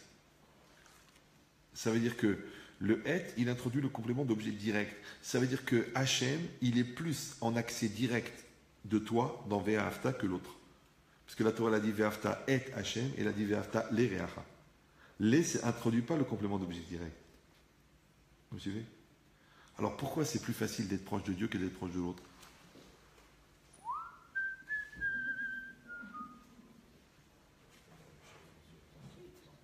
Je donne le secret. Hachem, il est en moi. Une fois, quelqu'un m'a dit, il m'a dit, je sens pas Dieu. Je dis, bah, va te laver le nez. Hein. Et je lui dis, mais si tu es vivant, c'est que Dieu est en toi. Puisque la personne est vivante, va voir un médecin, un neurochirurgien, un chimiste, un biologiste. Tu dis, explique-moi, quand quelqu'un est vivant et qu'il meurt, quelle différence entre les deux? Le mec, il y a 3 minutes, il était vivant. Maintenant, il est mort. Il est encore chaud. Il a un système sanguin, il a un système de cerveau, il a tout. Il a des bras, des jambes. Pourquoi il ne se lève pas? Tu dis, il est mort. Mais qu'est-ce qu'il y a de moins qu'il y a 3 minutes? Tu dis, ben, la Neshama l'a quitté. Ah bon? Et la Neshama, c'est quoi? Toi, tu es un médecin, c'est quoi? D'après toi, c'est un espèce de compte à rebours au niveau cellulaire qui fait qu'à un moment, le cœur, il dit stop. Ah bon? Et pourquoi il continue pas? Il a tout pour être vivant. Moi, tu me dis, il est vieux, il a 95 ans, il est tout usé, les artères pourries. Mais l'autre, il a 19 ans, il est en pleine pêche, il est en train de... Il s'arrête, tac! Qu'est-ce qu'il a fait? Alors, nous, on dit, l'âme l'a quitté. Toi, qu'est-ce que tu dis, toi? Tu dis, je sais pas, je sais pas. Au niveau des cellules, là, il y a une espèce de mitochondrie. Arrête. Réfléchis. Pourquoi le mec, il est mort? En fait, la Neshama l'a quitté. D'accord? Donc, si tu es vivant, ça prouve que la Neshama, elle est en toi. Maintenant, la Neshama, c'est Dieu. Donc, c'est dire que Dieu est en toi. Alors, comment tu peux ne pas croire en celui qui te fait exister? J'ai du mal.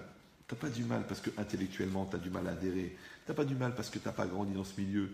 T'as pas du mal parce qu'au niveau du bon sens, ça t'échappe. Tu as du mal parce que tu as peur que le fait que Dieu soit en toi, ça engage certaines obligations que tu n'as pas envie d'envisager.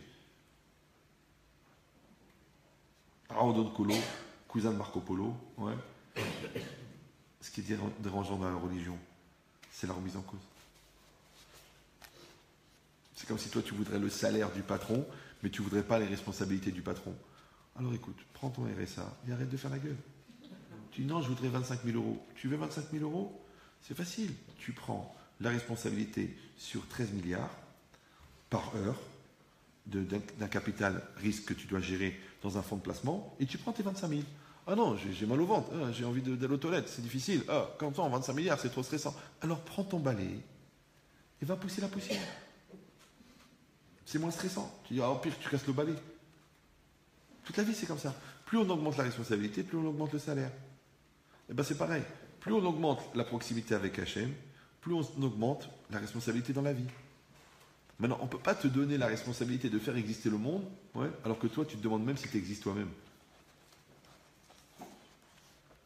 Donc en fait, la religion, c'est quoi? C'est une maturité.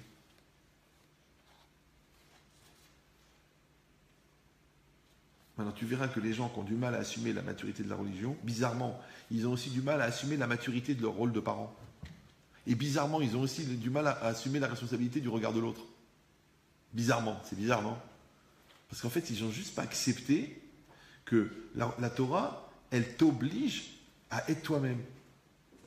Maintenant, l'autre, il t'oblige à être toi-même. Et tes parents, ils t'obligent à donner le meilleur de toi. Et tes enfants, ils t'obligent à être parfait. Parce que ou tu vas être un héros, ou tu vas être des héros. Ouais. Et ton patron, il veut que tu donnes le meilleur de toi-même. Et la société, elle veut qu'en tant que juif, tu ne fasses jamais d'erreur. C'est comme ça. La société, elle ne veut pas que les juifs fassent des erreurs. Quand un juif fait des erreurs, ça passe dans les journaux. Mais si un autre ministre, il couche avec la bonne, on dit, ben, le gars, il a une bonne santé.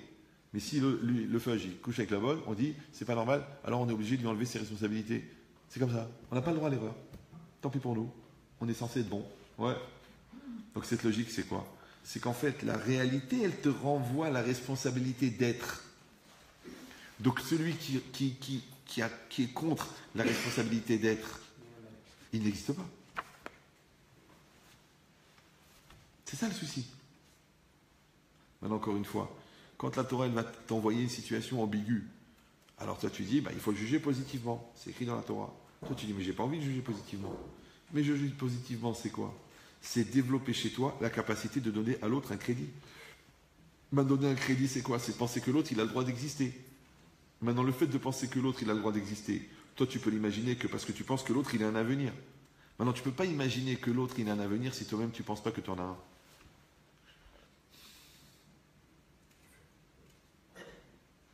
Donc, si toi, tu ne crois pas à l'avenir, donc tu ne vas pas donner un avenir à l'autre. Donc, maintenant, tu fais comme tu veux, la poule ou l'œuf. Est-ce que tu développes chez toi la conscience que tu as un avenir et grâce à ça, tu vois que l'autre, il a le droit à un avenir? Ou est-ce que toi, tu t'habitues à donner à l'autre un avenir et grâce à ça, tu développes chez toi l'idée de l'avenir? C'est comme tu veux, c'est pas grave. Parce que l'apprentissage, ça marche des deux côtés. Vous me suivez ou non? Parce que quand vous aiguisez le couteau, ben en même temps, ça aiguise le couteau, en même temps, ça lisse la pierre. Le professeur, il grandit grâce aux élèves. Le rave, il devient meilleur grâce aux élèves. Les parents, ils évoluent grâce aux parents. Les enfants évoluent grâce aux parents. Et les parents grâce aux enfants. Donc c'est toujours un double effet. Toujours. Ouais. Donc maintenant, qu'est-ce qu'il a fait Hachem? Au lieu de faire double effet, il a fait 7 milliards d'effets. Parce que tous les gens que tu côtoies, toutes les situations que tu vis, toutes les circonstances qui se développent, toutes les opportunités qui se présentent, à chaque fois, tu peux encore grandir, tu peux encore évoluer, tu peux encore le faire. Oui, mais pour ça, il faut adhérer. Et adhérer, en français, ça veut dire faire un. Et faire un, c'est echad. Et echad, c'est ahava. Et ahava, c'est aimer. Mais si toi, tu transgresses, tu haïs, et c'est quoi la haine? La haine, c'est de faire deux. Donc quand tu fais deux avec tes parents, tu ne peux pas prendre deux. Quand tu fais deux avec tes professeurs, tu ne peux pas prendre deux. Quand tu fais deux avec la Torah, tu ne peux pas évoluer. Quand tu fais deux avec la réalité, tu t'enfuis dans la névrose. Quand tu fais deux avec les épreuves, tu t'enfuis dans la peur. Donc à chaque fois que tu fais deux, tu ne grandis pas. Dans la Torah, elle a dit l'otisné, ne fais pas deux. Ve'a'afta, tu feras un. Ça veut dire qu'il faut avoir une action positive d'aller chercher l'enseignement et l'opportunité d'apprentissage qui est donnée dans la relation à l'autre. Donc, quand ça me fait plaisir et quand ça ne me fait pas plaisir. Parce que même le maire, il a dit, vous êtes mariés pour le meilleur et pour sa mère. Donc, tu vois que l'autre, il est là pour te faire grandir. Donc, notre couple, il est solide parce qu'on a profité des bonnes situations et qu'on a grandi des mauvaises situations. Mais s'il n'y avait pas eu le pire, qui t'a dit que le meilleur, il serait meilleur? Donc toute la vie, c'est comme ça. D'accord? Donc, le meilleur et le pire, ça veut dire qu'il y a du bon et du mauvais. Maintenant, toi, tu dois faire un avec l'autre dans le bon et le mauvais.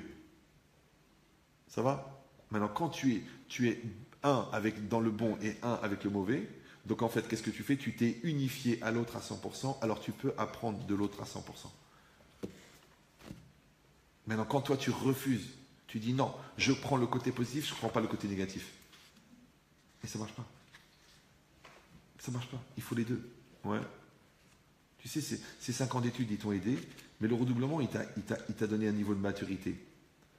C'est vrai. La bonne santé, elle t'a beaucoup aidé, mais la maladie, pendant 2 ans, elle t'a donné une combativité incroyable. Le deuil de ton père, il t'a cassé une jambe, mais d'un autre côté, il t'a propulsé dans un niveau de maturité pour assumer les choses. Alors, donc, si le mal, il est utilisé pour le bien, il devient le bien. Maintenant, pour que toi, tu puisses utiliser le mal en tant que bien, il fallait que tu acceptes le mal. Donc, tu fasses un avec le mal. Donc, tu dois faire un, c'est adhérer avec le bien et le mal que Hachem t'envoie à 100%. Kol David Rahamana Letav, tout ce que fait Dieu, c'est pour le bien. Et on a expliqué déjà que Tov, ça ne veut pas dire bon. Ouais, Tov, ça veut dire complet. Donc, ça veut dire que quand j'accepte que la réalité qui est en face de moi, elle me complète, alors moi, je peux me compléter grâce à la réalité, donc je peux devenir Tov. C'est ça, Ma'asim Tovim. Des Ma'asim Tovim, ce n'est pas des bonnes actions. Parce que bonnes actions, c'est BA. BA, c'est du scoutisme. Bonnes actions. Ma'asim Tovim, ça veut dire Ma'asim Shlemim.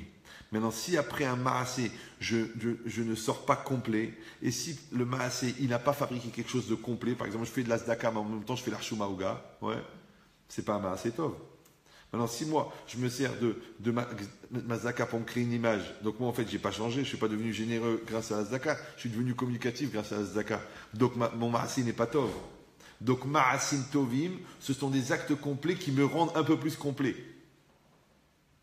C'est pour ça que Ma'asim Raïm, Ra, c'est d'avoir chez une botachlit, il dit le Maharal. Donc, c'est une chose qui n'a pas de finalité. Donc, c'est la gratuité de la méchanceté. Maintenant, un Ma'asé Ra, c'est quelque chose qui ne produit rien. C'est pour ça qu'il s'appelait Er, le fils de Yehuda, parce qu'il gaspillait la semence. Et ça, c'est le rat par excellence. Parce que la semence, c'est la concentrée de vie, et gaspiller la semence pour un intérêt personnel, c'est le gaspillage de vie. Alors, comme tu sais que dans une goutte de semence, il y a 250 millions de spermatozoïdes, ça veut dire que la population des États-Unis. Alors, combien on peut détruire de vie pour un petit intérêt personnel à se faire plaisir? Ouais. Donc, ça veut dire que ta vie, ton plaisir est beaucoup plus important que la vie. Donc, tu as un vrai problème, c'est que tu es devenu un consommateur au lieu d'être un investisseur. Donc, on a dit VA Afta, c'est quoi? C'est de faire un avec la réalité. Mais VA Afta, ça veut pas dire seulement faire un, ça veut dire aussi unifier. Unifier, ça veut dire faire l'unité entre le bien et le moins bien. Est-ce que tu seras capable, toi, de dire que Gamzou Letova, ou tu diras non, le bien c'est bien, le mal c'est pas bien. Mais c'est pas grave, on fait avec. Non, tu dois être capable de dire que même le mal c'est bien. On n'est pas des mazos, on n'est pas des fous, on n'est pas des tordus. C'est comme tu veux. C'est comme tu veux. Vous me suivez ou non? Le médecin, il a ouvert le thorax de l'enfant, il lui a rentré une pince pour ouvrir les vertèbres. Tu dis, mais c'est une horreur, il est malade, il est fou, qu'est-ce qu'il est en train de faire à mon fils? Oui, mais il enlève la tumeur. Oui, ok, la tumeur, mais quand même, il aurait pu faire ça différemment. Comment tu veux avec une paille? Donc l'enfant, il voit la grande piqûre. Et toi, tu vois que tu lui enlèves la polio. Donc le père, il voit le vaccin, hein, et le fils, il voit la réincarnation de Mengele qui veut le faire souffrir. Maintenant, la question, c'est pas qu'est-ce que voit le fils et qu'est-ce que voit le père. C'est le fils qui est en toi et le père qui est en toi. Lequel des deux qui va calmer l'autre? Donc, où tu vas faire l'enfant, ou tu vas faire l'adulte. Donc, quand tu vas unifier, c'est que tu vas accepter VA Afta. Donc, ça ne veut pas seulement dire adhérer, ça veut dire aussi unifier. Donc, VA Afta, l'Ereacha. Pourquoi? Parce qu'il y a une grande logique. C'est vrai, on dit Bichlal Mataïm Mané. Dans 200, il y a 100. Par exemple, tu demandes à quelqu'un, tu peux me prêter 100 euros? Le mec, il sort deux billets de 100, deux billets de 100, il dit, excuse-moi, j'ai 200. Si c'est un billet de 200, et le mec, il dit, je m'excuse, j'ai qu'un billet de 200, tu peux dire à la limite. Mais le mec, il a 2 billets de 100. Tu lui dis, tu peux me prêter 100? Il dit, je m'excuse, j'ai 200. Et il te montre les 200. Alors toi, tu lui dis, Bichlam, Mataïm, Mané. Dans 200, il y a 100. Si je te demande 100 et que tu as 50, tu peux t'embêter. Mais si je te demande 100 et que tu as 200, tu as 100 parce que tu as 200. Ça va? Alors je vous donne un secret. La Torah t'a demandé d'exister. La Torah t'a demandé d'être intelligent. La Torah elle t'a demandé d'être mature. La Torah elle t'a dit d'être magnifique, d'être généreux, d'être bon. La Torah elle dit, tu sais quoi? Au lieu d'être bon pour toi, sois bon pour l'autre. Ve'afta le'reacha. Sois intelligent pour l'autre, sois mature pour l'autre, assume pour l'autre. Maintenant, toi, tu ne peux pas être intelligent pour l'autre si tu n'es pas intelligent tout court. Tu peux être généreux pour l'autre si tu ne sais pas être généreux tout court. Ouais, tu peux pas juger positivement si tu n'arrives pas à te juger positivement. Tu ne peux pas transmettre une chose que tu n'as pas, parce que les pharmaciens ne vendent pas des cravates. Maintenant, tu dis, ok, j'ai compris, la Torah veut que je sois mature, je vais être mature. Mais je ne veux pas être mature avec l'autre. Qui crève, qui s'étouffe, qui meurt. Mais je te dis un secret, si tu es mature avec l'autre, donc ça veut dire que tu contiens la maturité. Parce qu'on ne peut pas vendre une chose qu'on n'a pas en stock. Donc quand la Torah a dit Ve'afta le'reacha kamocha, en vérité la finalité c'est ce que tu vas devenir, mais le meilleur apprentissage pour le devenir soi, c'est l'autre. Maintenant quand toi tu vas être obligé d'être intelligent pour l'autre, mais avant d'être intelligent pour l'autre, il va falloir que tu sois intelligent pour toi. Donc le secret du devenir, c'est la bonté. Pour ça par exemple que celui qui étudie pour enseigner, il va beaucoup mieux apprendre que celui qui étudie pour étudier. Celui qui travaille pour donner, il va trouver beaucoup plus d'argent que celui qui travaille pour gagner. Celui qui travaille pour aider, il va trouver beaucoup plus de bon sens que celui qui travaille pour lui-même. Dans tous les domaines. Donc tu as compris que quand la Torah, elle t'a donné cette mitzvah d'aimer l'autre et d'apporter à l'autre, en vérité, le premier bénéficiaire du travail que tu fais pour l'autre, c'est toi. Et c'est ça le paradoxe. C'est qu'il ne faut pas être égoïste et pourtant c'est toi qui en bénéficie le plus. Par contre, les gens qui disent non, mais moi de toute façon je pense à moi, c'est moi d'abord, c'est moi pour toujours, c'est moi qui compte, et bien à la fin il n'y a plus rien. Ils ont rien. Le gars qui développe son intelligence, comme il n'a jamais confronté avec les autres, finalement il finit idiot. C'est qu'elle dit la Gemara, Asket Ushma, réunis-toi, apprends avec l'autre. Les élèves, ils évoluent, te font grandir. Ouais. Par contre, celui qui réfléchit tout seul, au bout d'un moment il devient idiot, parce que comme il auto-légitimise sa lourdeur par un autre raisonnement qui vient que de lui-même et qui n'a jamais été contredit par quelqu'un, à la fin, il devient un idiot savant. Mais quand tu as en face de toi des élèves qui vont te dire « Non, ça ne tient pas la route. Non, c'est pas comme ça. Non, j'ai pas compris. Non, expliquez-moi mieux. » Sachez que tu ne peux pas expliquer si tu n'as pas compris. Donc en fait, l'autre, quand il te demande de lui expliquer, il t'oblige à mieux comprendre.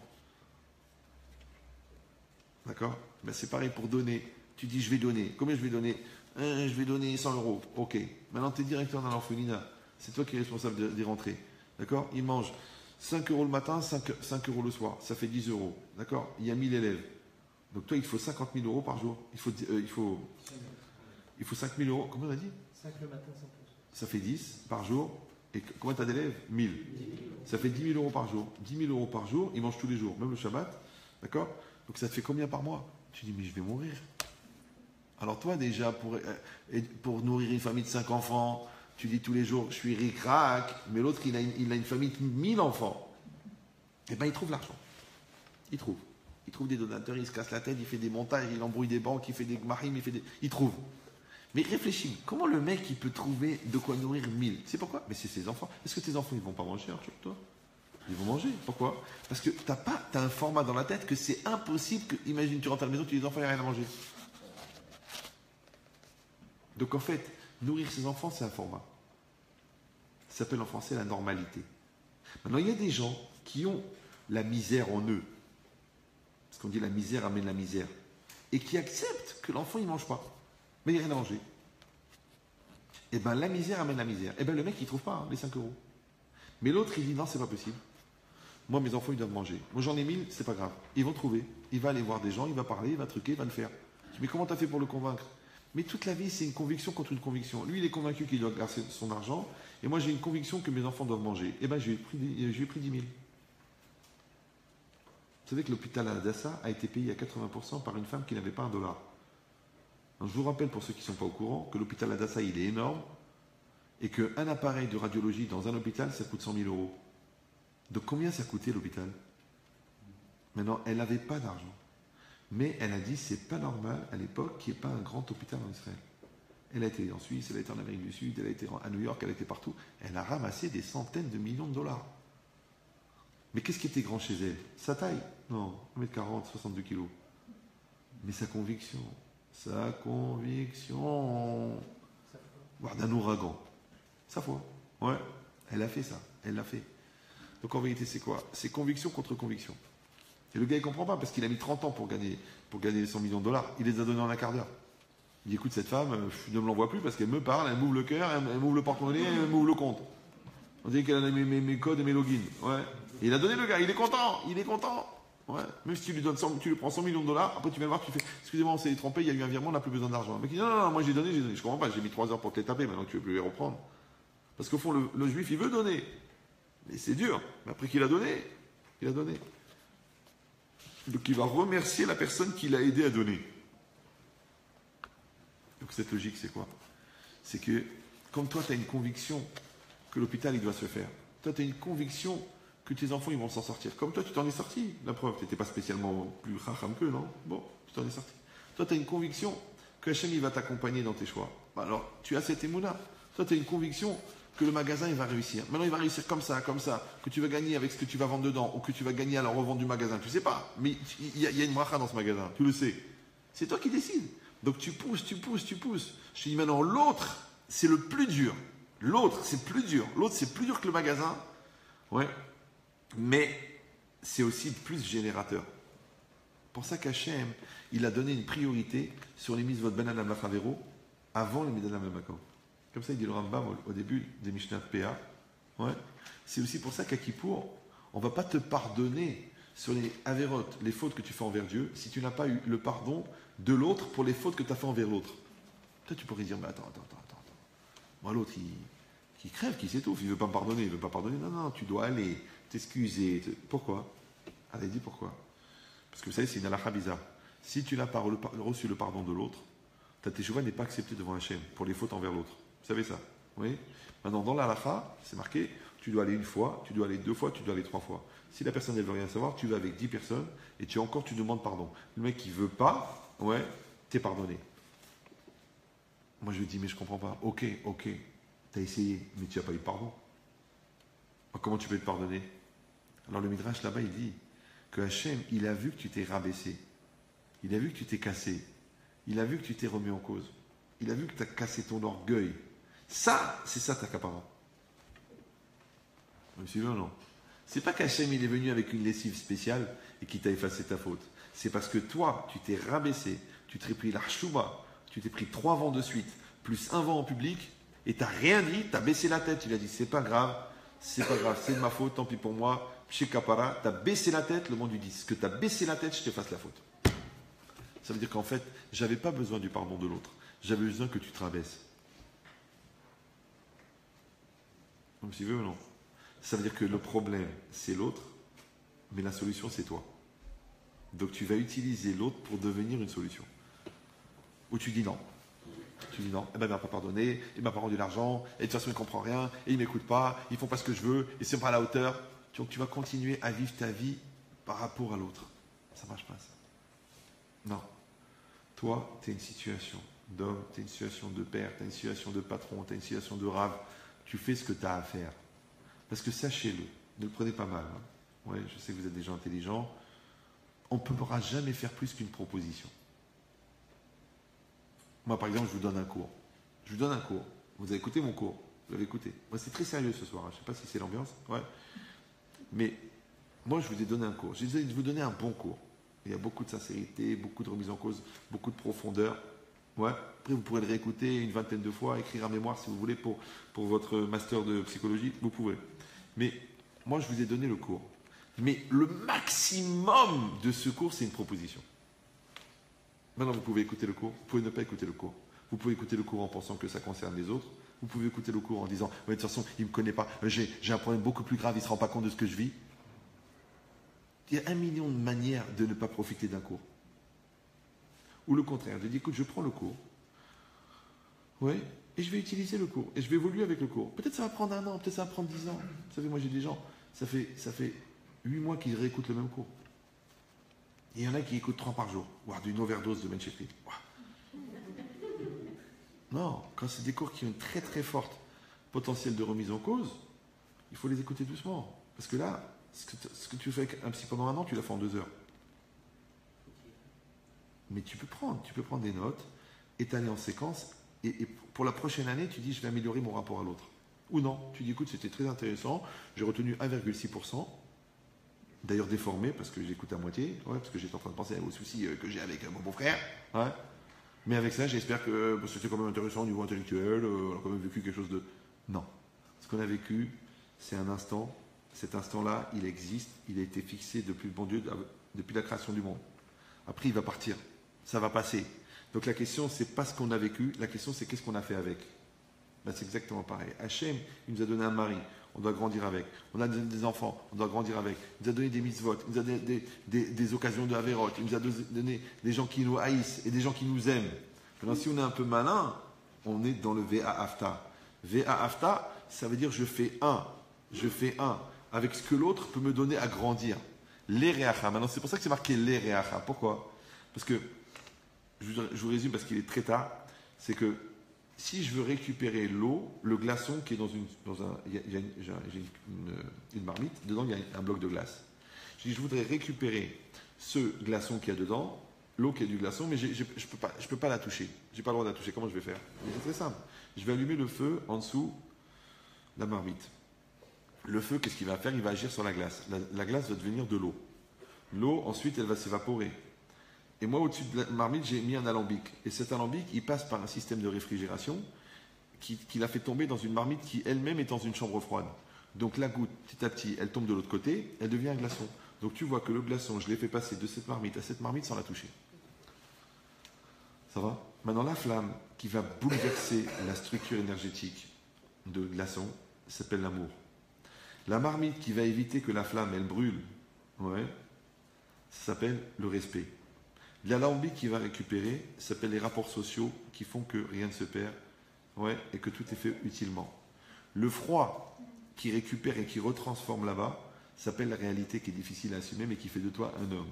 Et le glaçon qu'on a obtenu de l'autre côté, c'est ce que tu es devenu grâce à la transformation par laquelle tu es passé. Ça va? Donc on ne peut pas aller directement vers l'autre. On est obligé de susciter chez lui le besoin de bouleverser son intériorité pour devenir meilleur. Donc tu ne peux pas aller, la Torah ne pouvait pas dire Ve'afta et Reacha, tu es obligé de dire Ve'afta le Reacha. Maintenant, quand je vais aimer l'autre, quand je vais donner à l'autre la confiance, quand je vais donner à l'autre la structure, je vais susciter un bouleversement. Le bouleversement, il va faire que l'autre va exister. Maintenant, qu'est-ce qui va exister? Il va exister le meilleur de l'autre. Vous me suivez ou non? Mais je ne peux pas agir directement sur l'autre. Je ne peux pas fabriquer le glaçon. Je ne peux pas le tailler. Je ne peux pas le brûler.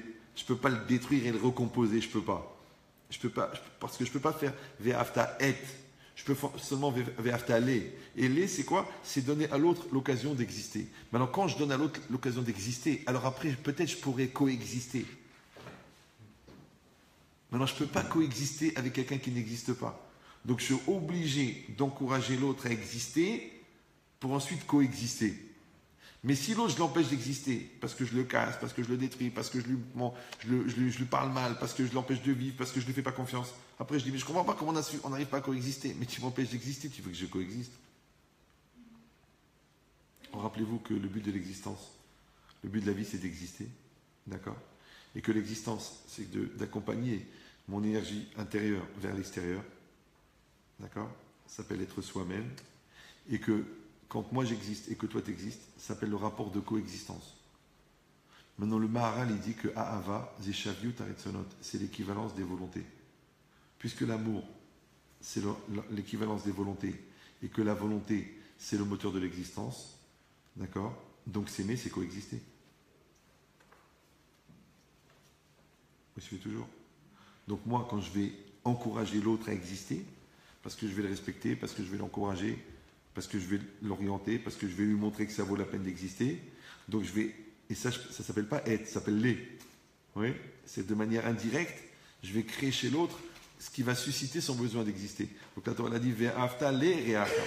D'accord? C'est pour ça que dans le cours, je ne vais pas tout donner, parce qu'il faut que l'enfant y réfléchisse aussi. D'accord? Je vais lui créer le climat, je vais lui mettre de l'amour, de l'intérêt, je vais lui mettre de l'intelligence, de la finesse et de la prière. Et lui, il va dire Rav, j'ai compris. Ok, Mazal Tov, c'est bien. L'enfant, je vais lui créer un climat, je vais de l'amour, la discipline, le bien-être, la confiance. Et lui, il devient mature. Le client, c'est pareil. Je lui mets en situation un bon produit, un bon service, un investissement. Je consacre du temps. Le gars, il sort son chéquier. C'est normal. C'est que ce que j'ai fait moi. J'ai juste créé l'environnement et l'environnement, il génère. un réflexe d'existence. Ça veut dire qu'on peut encourager l'autre à exister, mais on ne peut pas le faire exister. Maintenant, de vous à moi, vous croyez que soi-même on se fait exister? On s'encourage à exister. Parce que le respect de l'autre, c'est donner à l'autre le droit d'exister. Mais le respect de soi, c'est de donner à soi-même le droit d'exister. L'amour de l'autre, c'est quoi? C'est de montrer à l'autre qui vaut la peine d'exister. Et bien l'amour de soi, c'est de se montrer à soi-même qu'on vaut la peine d'exister. La confiance en soi, elle ne peut pas venir sans la confiance en l'autre. Donc tu vois qu'en fin de compte, tout ce que tu vas développer dans le rapport à l'autre, c'est en fin de compte un rapport que tu vas développer avec toi-même. Maintenant, cet autre-là, que tu aides à exister, puisqu'il est fait d'une neshama, d'un nefesh et d'un corps, ouais, d'une neshama, d'un psychique et d'un corps, et que, en fin de compte, le véhicule du jeu, du psychique, qui traverse le corps et qui se réalise à l'extérieur, c'est l'énergie de l'âme. Donc en fait, quand j'encourage quelqu'un à exister, j'encourage Hachem qui en lui a existé. Vous me suivez toujours? Parce que si quelqu'un n'a pas confiance en lui, automatiquement c'est son Yetzera qui va exister. Donc en fait, quand j'empêche quelqu'un d'avoir confiance en lui, j'encourage le Yetzera à exister. Et quand quelqu'un ne se sent pas aimé, il va développer de la haine. Et de la haine, c'est le Yetzera. Donc quand j'encourage pas quelqu'un à s'aimer, parce qu'au fond je l'aime pas, comme il s'aime pas, donc il va écouter une voix en lui qui lui dit de toute façon personne t'aime, donc toi aussi sois tordu, donc il va écouter son Satan. Donc en vérité, j'ai ou le choix de faire exister Dieu à travers l'autre, ou le choix de faire exister le Yetzera à travers l'autre. Donc puisque en existant, je fais exister l'autre, ouais, et que en faisant exister l'autre, j'existe moi, donc moi je vais exister Dieu à travers moi, et je fais exister Dieu à travers l'autre. Comment ça s'appelle ça? Ani Hachem. C'est pour ça qu'à la fin de la paracha, c'est marqué Ani Hachem. Ça s'appelle que tu développes le Tselem Elohim de l'autre. C'est que tu as compris que l'autre, la partie visible de l'autre, c'est sa personnalité, c'est son intérêt, c'est son corps, c'est son argent, c'est son image. Mais la partie invisible, c'est Hachem. Donc quand toi, tu as un projet de faire grandir Hachem à travers l'autre, ouais, qui est beaucoup plus grand que simplement le développement psychologique de l'autre, l'équilibre mental, l'équilibre moral. Ouais. C'est ça que la société n'a pas compris. C'est qu'elle veut fabriquer des gens normaux, des gens heureux, des gens... Mais il manque le principal, il manque la spiritualité. Comme maintenant ils sont dans cette crise-là, des agressions sexuelles, il faut dénoncer, il faut crier, il faut punir. Mais les hommes, c'est des hommes.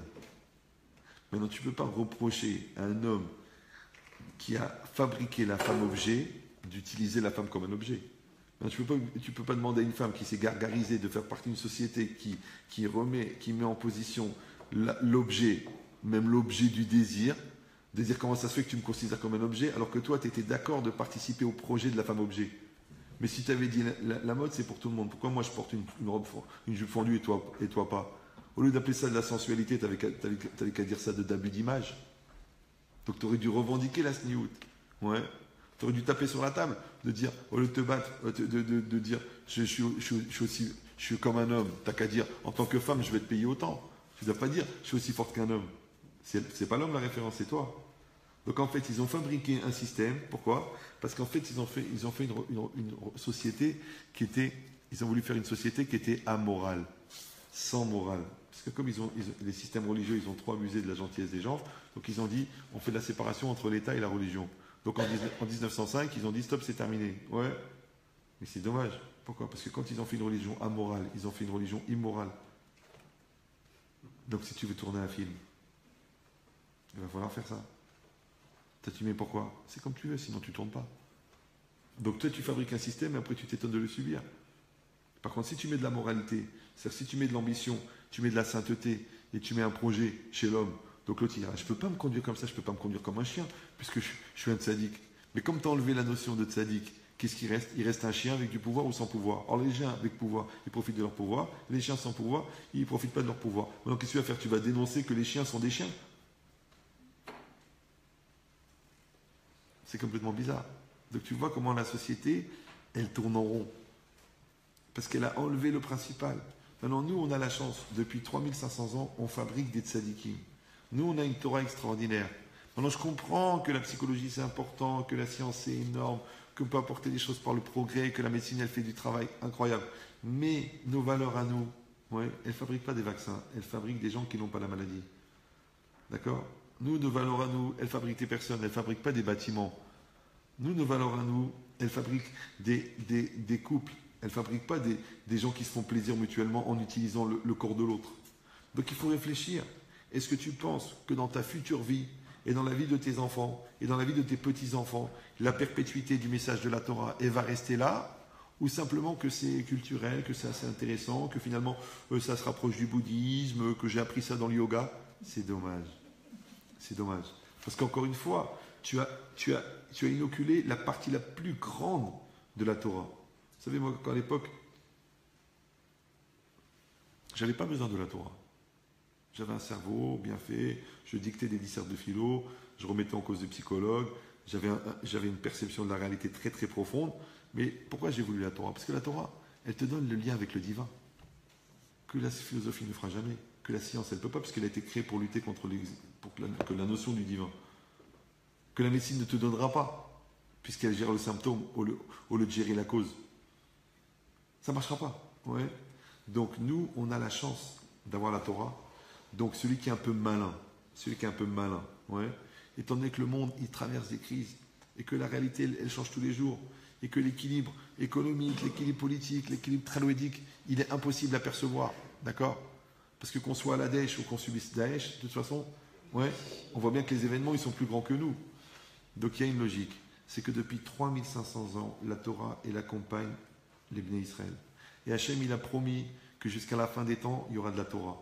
Donc le gars qui est malin, il réfléchit. Est-ce qu'il y aura de la Torah dans sa vie? Est-ce qu'il y aura de la Torah dans son couple? Est-ce qu'il y aura de la Torah chez ses enfants? Est-ce qu'il y a de la Torah dans sa personne? S'il ne le fait pas, c'est comme le poker. Combien tu peux mettre 20 000 $ sur 2 cartes avant qu'on les retourne? Et s'il n'y a rien, tu dis on ne sait pas. Ça s'appelle les paris de Pascal. Je dis tout de suite, ça ne marche pas dans la Torah. Parce que tu dis, je fais, si Dieu existe, j'aurai Olam Haba, si Dieu existe, je n'aurai pas, ça ne marche pas.